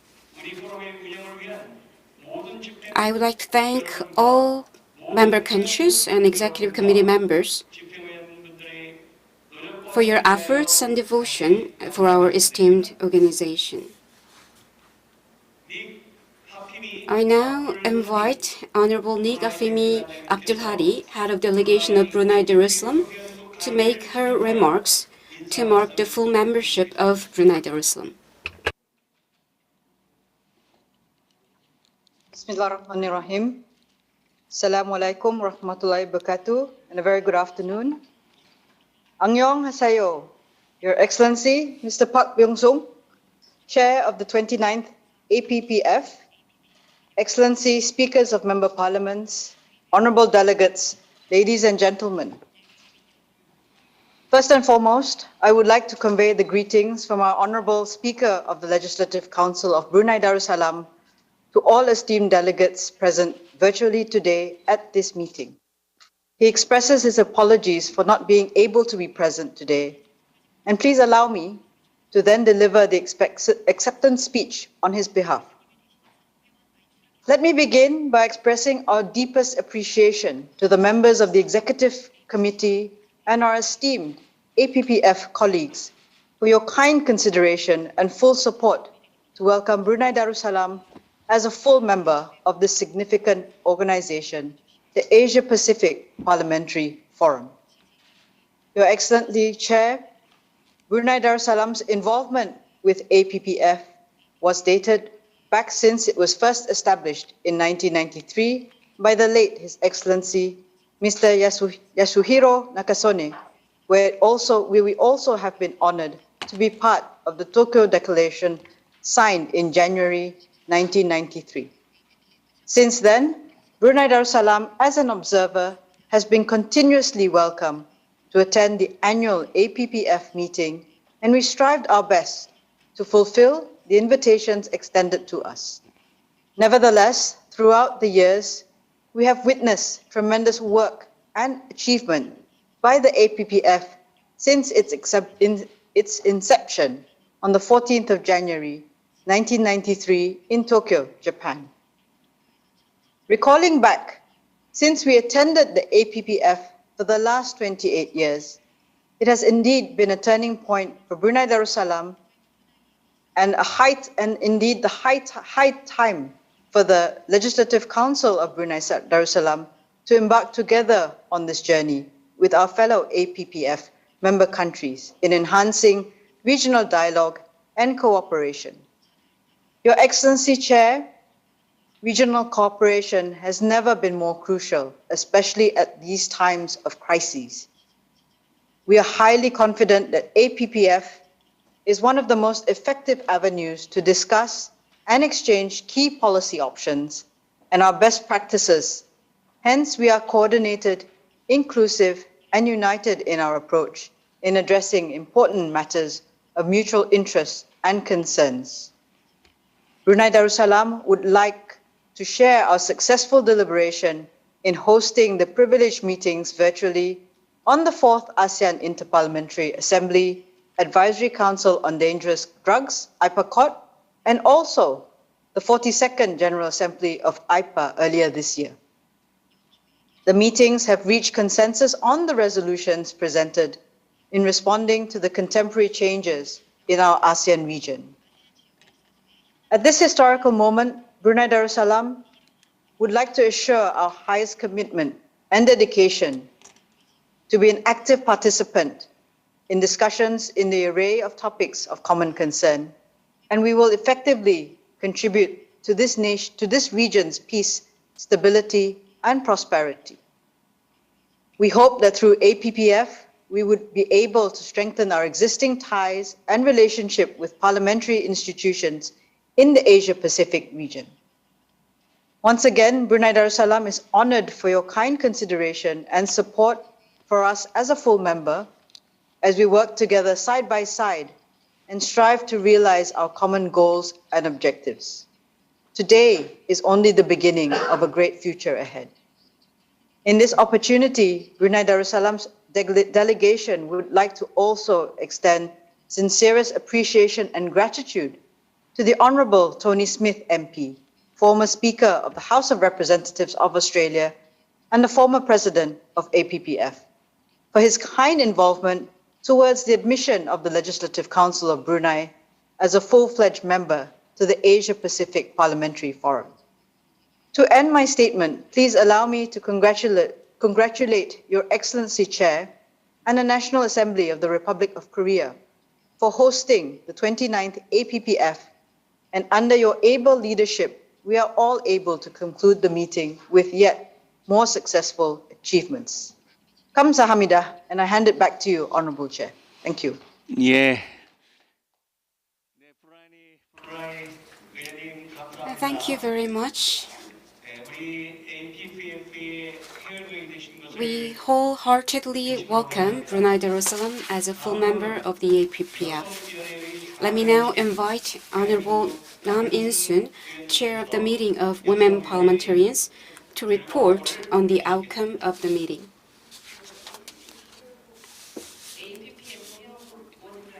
Good afternoon. I am Nam In-soon, Chair of the Meeting of Women Parliamentarians. COVID-19 has hit women particularly hard. Under the circumstances, it was a great honor for me to lead discussions on gender-sensitive recovery and women's representation. The Meeting of Women Parliamentarians had a virtual meeting on November 8th. 10 member countries participated: Australia, Brunei, Canada, China, Indonesia, Mexico, New Zealand, the Philippines, Russia, and Vietnam. A total of 8 resolutions were submitted on 2 topics. On the first topic, promoting gender-sensitive COVID-19 response and post-pandemic recovery, Korea, Australia, and Vietnam submitted resolutions. And on the second topic, achieving gender equality by increasing women's participation and representation, 5 countries submitted resolutions: Korea, Canada, Indonesia, Mexico, and Russia. After examining amendment proposals, the working group finalized 2 resolutions, 1 for each topic. Let me brief you on the major points of the 2 resolutions. First, the resolution on promoting gender-sensitive COVID-19 response and post-pandemic recovery. The resolution called on APPF member countries to implement policies to address the impact of COVID-19 on female employment in order to diversify women's employment, improve unstable working conditions, and help women get back to work after a career break. It also requested APPF member countries to implement and strengthen policies to prevent all forms of violence against women and protect female victims, expressing concerns over a surge in domestic violence against women amid the pandemic. Second, the resolution on achieving gender equality by increasing women's participation and representation. The resolution is resolved to strengthen gender-responsive parliamentary actions, including legislation on gender equality, women's representation, and prevention of violence against women, in order to ensure women's equal and meaningful participation in all sectors. It also resolved to encourage APPF member countries to introduce various institutional measures to help women from diverse backgrounds participate in politics, including in parliament. And we had a plenary session on December 13th. 14 member countries participated: Korea, Brunei, Thailand, the Philippines, Singapore, Cambodia, Russia, Indonesia, Japan, Vietnam, Peru, Fiji, Mongolia, and Mexico. Participants introduced efforts towards gender-sensitive pandemic recovery and women's representation. Among the issues discussed are incorporating women's perspectives and disaster-related measures, appointing women in senior positions, establishing a fund to expand women's potential and empowerment, supporting CEDAW, and increasing women's representation in leadership positions of political parties.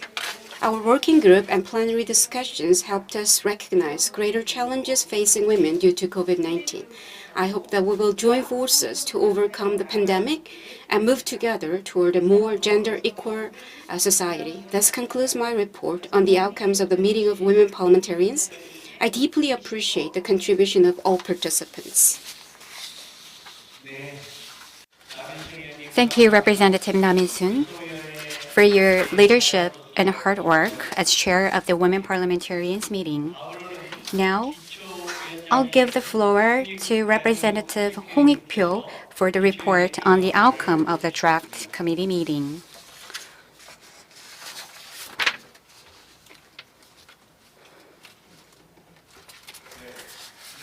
Good afternoon. I'm Hong Ik-pyo, chair of the drafting committee. First of all, I thank you all for taking the time to join us in the APPF annual meeting. The work of the drafting committee was based on the outcomes of each working group. 4 thematic working groups had heated debates from November 8 to 12, the Politics and Security Working Group, and the working groups for Politics and Security agreed upon 3 out of 5 draft resolutions, while Economy and Trade Working Group agreed on 2 out of 3 draft resolutions. Working groups for Asia-Pacific Cooperation and Women Parliamentarians meeting reached agreements on 3 and 2 draft resolutions on their first meeting. On November 17th, the first round of the drafting committee was convened to discuss 3 resolutions, including the resolution on peace on the Korean Peninsula. And on the second round of the drafting committee on November 19th, we reached agreements on the resolutions handled during the previous meeting. However, there were requests for the discussion for other solutions, so we decided to hold an additional round of meeting. And as a result, the drafting committee had its third meeting on November 24th to discuss the resolution on parliamentary leadership for peace and security in Asia-Pacific and beyond, and the resolution on countering terrorism and extremism in the Asia-Pacific region. And the next meeting was held yesterday, where we agreed on 4 resolutions, such as the resolution on promoting people-centered cooperation by guaranteeing human security, and the resolution on achieving gender equality by increasing women's participation and representation for the Women's Parliamentarians meeting. And we discussed joint communique today, and we successfully agreed on the joint communique after active debates and discussions. As my colleague Representative Nam In-soon already reported on the Women Parliamentarians meeting, I would like to go over to the joint communique to avoid overlapping. For political and security matters, we agreed on the need to promote peaceful resolution of conflicts based on international law, including the UN Charter, a comprehensive notion of security and development and democracy, while calling for continued parliamentary diplomacy efforts to maintain and secure peace and security. In particular, the joint communique welcomed the efforts of the National Assembly of Korea to pursue an inter-Korean parliamentary meeting and recognized Korea's efforts for the establishment of a permanent peace regime on the Korean Peninsula, including a complete declaration of the Korean Peninsula and an end-of-war declaration. With that, we emphasized the importance of regional cooperation, and also we emphasized multilateral cooperation to tackle transnational challenges such as pandemic, climate change, terrorism, and extremism, ensuring reliable, safe supply of water, energy, and food. On economy and trade, we shared the importance of inclusive digital transformation for a resilient recovery from COVID-19, policy support for socially vulnerable groups such as youth and women, and considerations to enable joint growth and win-win cooperation between large corporations and MSMEs. We urge you to advance the free trade area of Asia-Pacific and seek an optimal method for multilateral cooperation by developing institutions that promote regional economic integration and joint prosperity. As for Asia-Pacific cooperation, we agreed on striking a balance among disease control, economy, and human rights in times of pandemic crisis, equal access to vaccines and treatments, collective response to climate change, and promotion of cultural and tourism exchanges in the region. That's the end of the report of the drafting committee. I thank all the MPs for your invaluable contributions to enrich the resolutions and your spirit of solidarity. Thank you. Thank you very much. We deeply appreciate your role as the chair of the drafting committee in finalizing the texts of the resolutions and joint communiqué. I now propose that the plenary adopt the final texts of the resolutions and the joint communiqué. Does the plenary approve the adoption of the 13 resolutions and the joint communiqué as distributed? Is there any objection? There's no objection. Thank you very much. I now formally declare the adoption of the 13 resolutions and the joint communiqué of the 29th annual meeting of the APPF.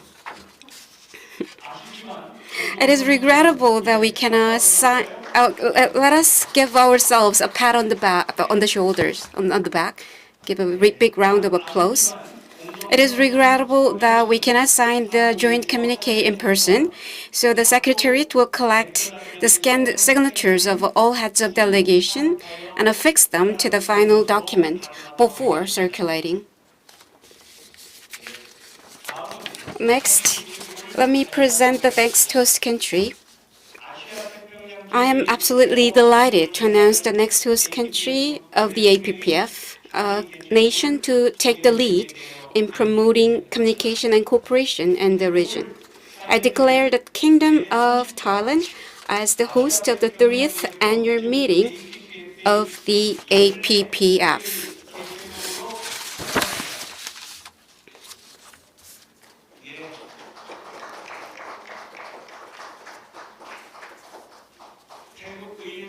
The National Assembly of Thailand sent a video clip introducing us to the 30th APPF. Let us watch it together. It is honor for Thailand to host the 30th annual meeting of the Asia-Pacific Parliamentary Forum in 2022. It is a fantastic opportunity to have a spectacular event in Thailand once more, since we hosted the 4th APPF in 1996. APPF is a forum where we share, discuss, and advance the common good of member parliaments. This is how we have continued the legacy of the late Prime Minister Yasuhiro Nakasone, the founder and honorary president, for his invaluable contributions to establishing this inter-parliamentary organization in the region. The National Assembly of Thailand has successfully hosted several parliamentary meetings in the past years, including the 122nd Assembly of the Inter-Parliamentary Union in 2010 and the 40th IPA General Assembly in 2019. The achievement demonstrates that Thailand is ready to welcome all delegates and host the 30th APPF meeting in the next year. Although the COVID-19 pandemic has affected people from all walks of life, we promise to take care of all participants' health with the essential COVID-19 preventative measures. We hope that this will serve as a model for hosting an inter-parliamentary meeting in the new normal era. Thailand, the land of smiles, is one of the most culturally rich countries.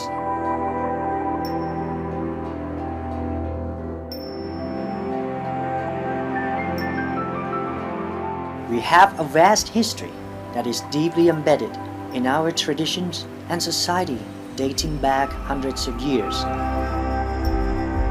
It is evident in the arts, architecture, religion, music, and food. These are some of the reasons why millions of people from all over the world visit Thailand each year. At this auspicious time, the National Assembly of Thailand wishes to offer its hospitality, generosity, and compassion in welcoming you to the 30th APPF meeting, where we will share ideas and seek collaboration to face the global challenges that lie ahead. Colleagues, it is time to accept full responsibility and reiterate our pledges for the sake of APPF member countries and our peoples. Hope to see you in Bangkok 2022.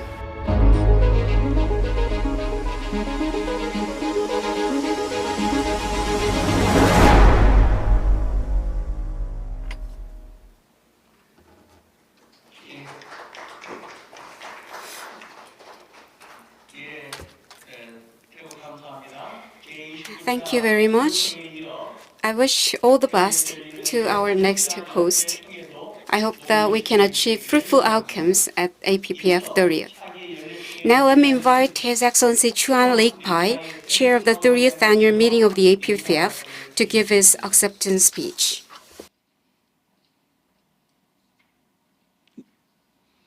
예, 말씀해 주십시오. Excellencies, heads of delegations, honorable parliamentarians, ladies and gentlemen.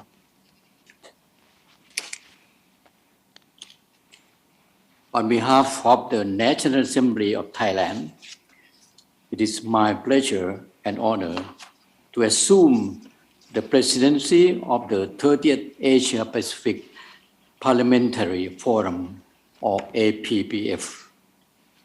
In accepting this position, I wish to reaffirm my intention to put every effort in making the 30th APPF a success in the coming years. Let me at the outset express my sincere appreciation to His Excellency Park Byung-sok, Speaker of the National Assembly of the Republic of Korea, for his able leadership in successfully directing the activities of the 29 APPF during this challenging time of difficulty. I am also grateful to the late Prime Minister Yasuhiro Nakasone, the founder and honorary president of the APPF, for his invaluable contributions to the establishment of this inter-parliamentary organization in our region. Excellencies, since its inception in the early 1990s, APPF has contributed much towards the development of fruitful cooperation and mutual respect between members' parliaments. I strongly believe that the unity, mutual respect, and cooperation we have forged during the past 30 years will help promote a new era of peace and prosperity in the region, leading to our joint efforts to resolve COVID-19. Excellencies, ladies and gentlemen, I wish to reassure you that despite the ongoing and evolving COVID-19 situation, Thailand is ready to play host to the 30th APPF, and everyone welcomes Brunei Darussalam as a new member. I would start like to take this opportunity to invite all delegates, observers, and guests to participate in the 30th APPF, and I look forward to welcome everyone in Thailand in 2022. Thank you. ขอบคุณครับ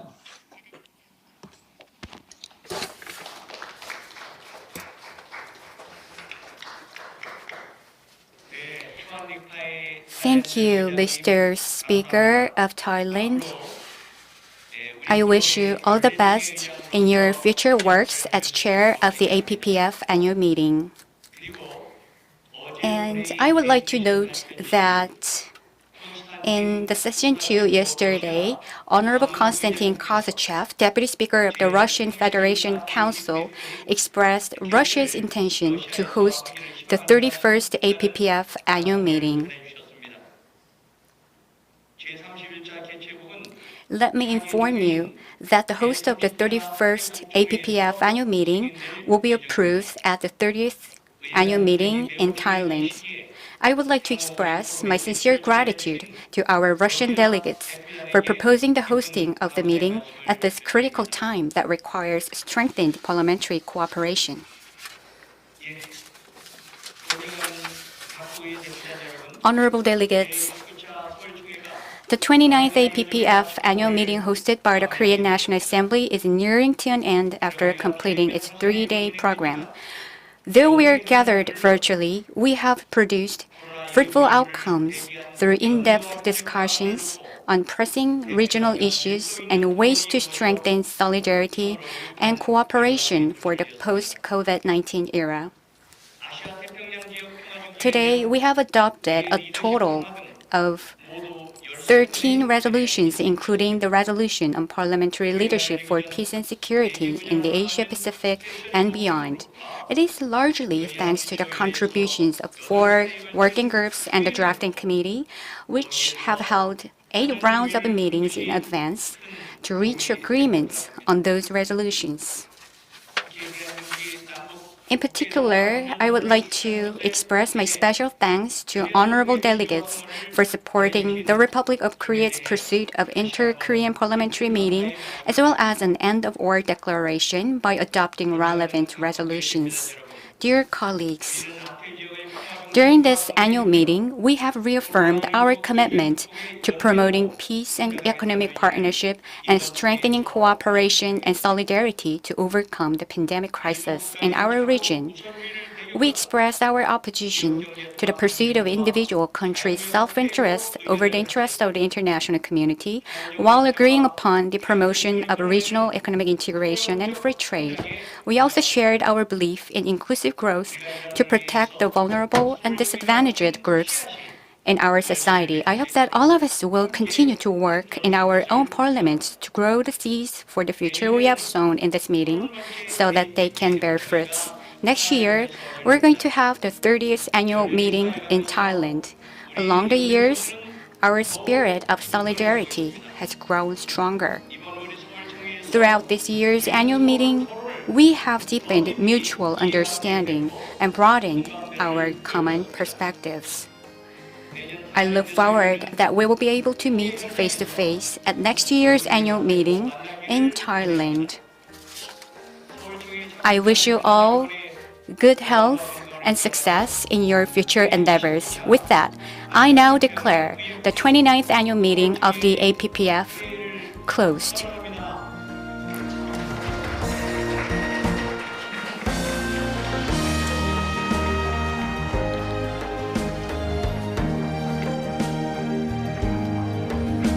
Thank you very much to you all.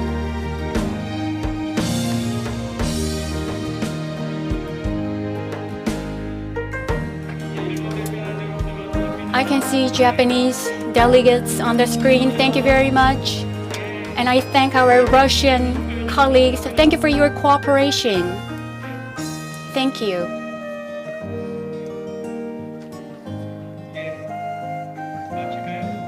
So, let us wrap up the meeting here. Bye to you all.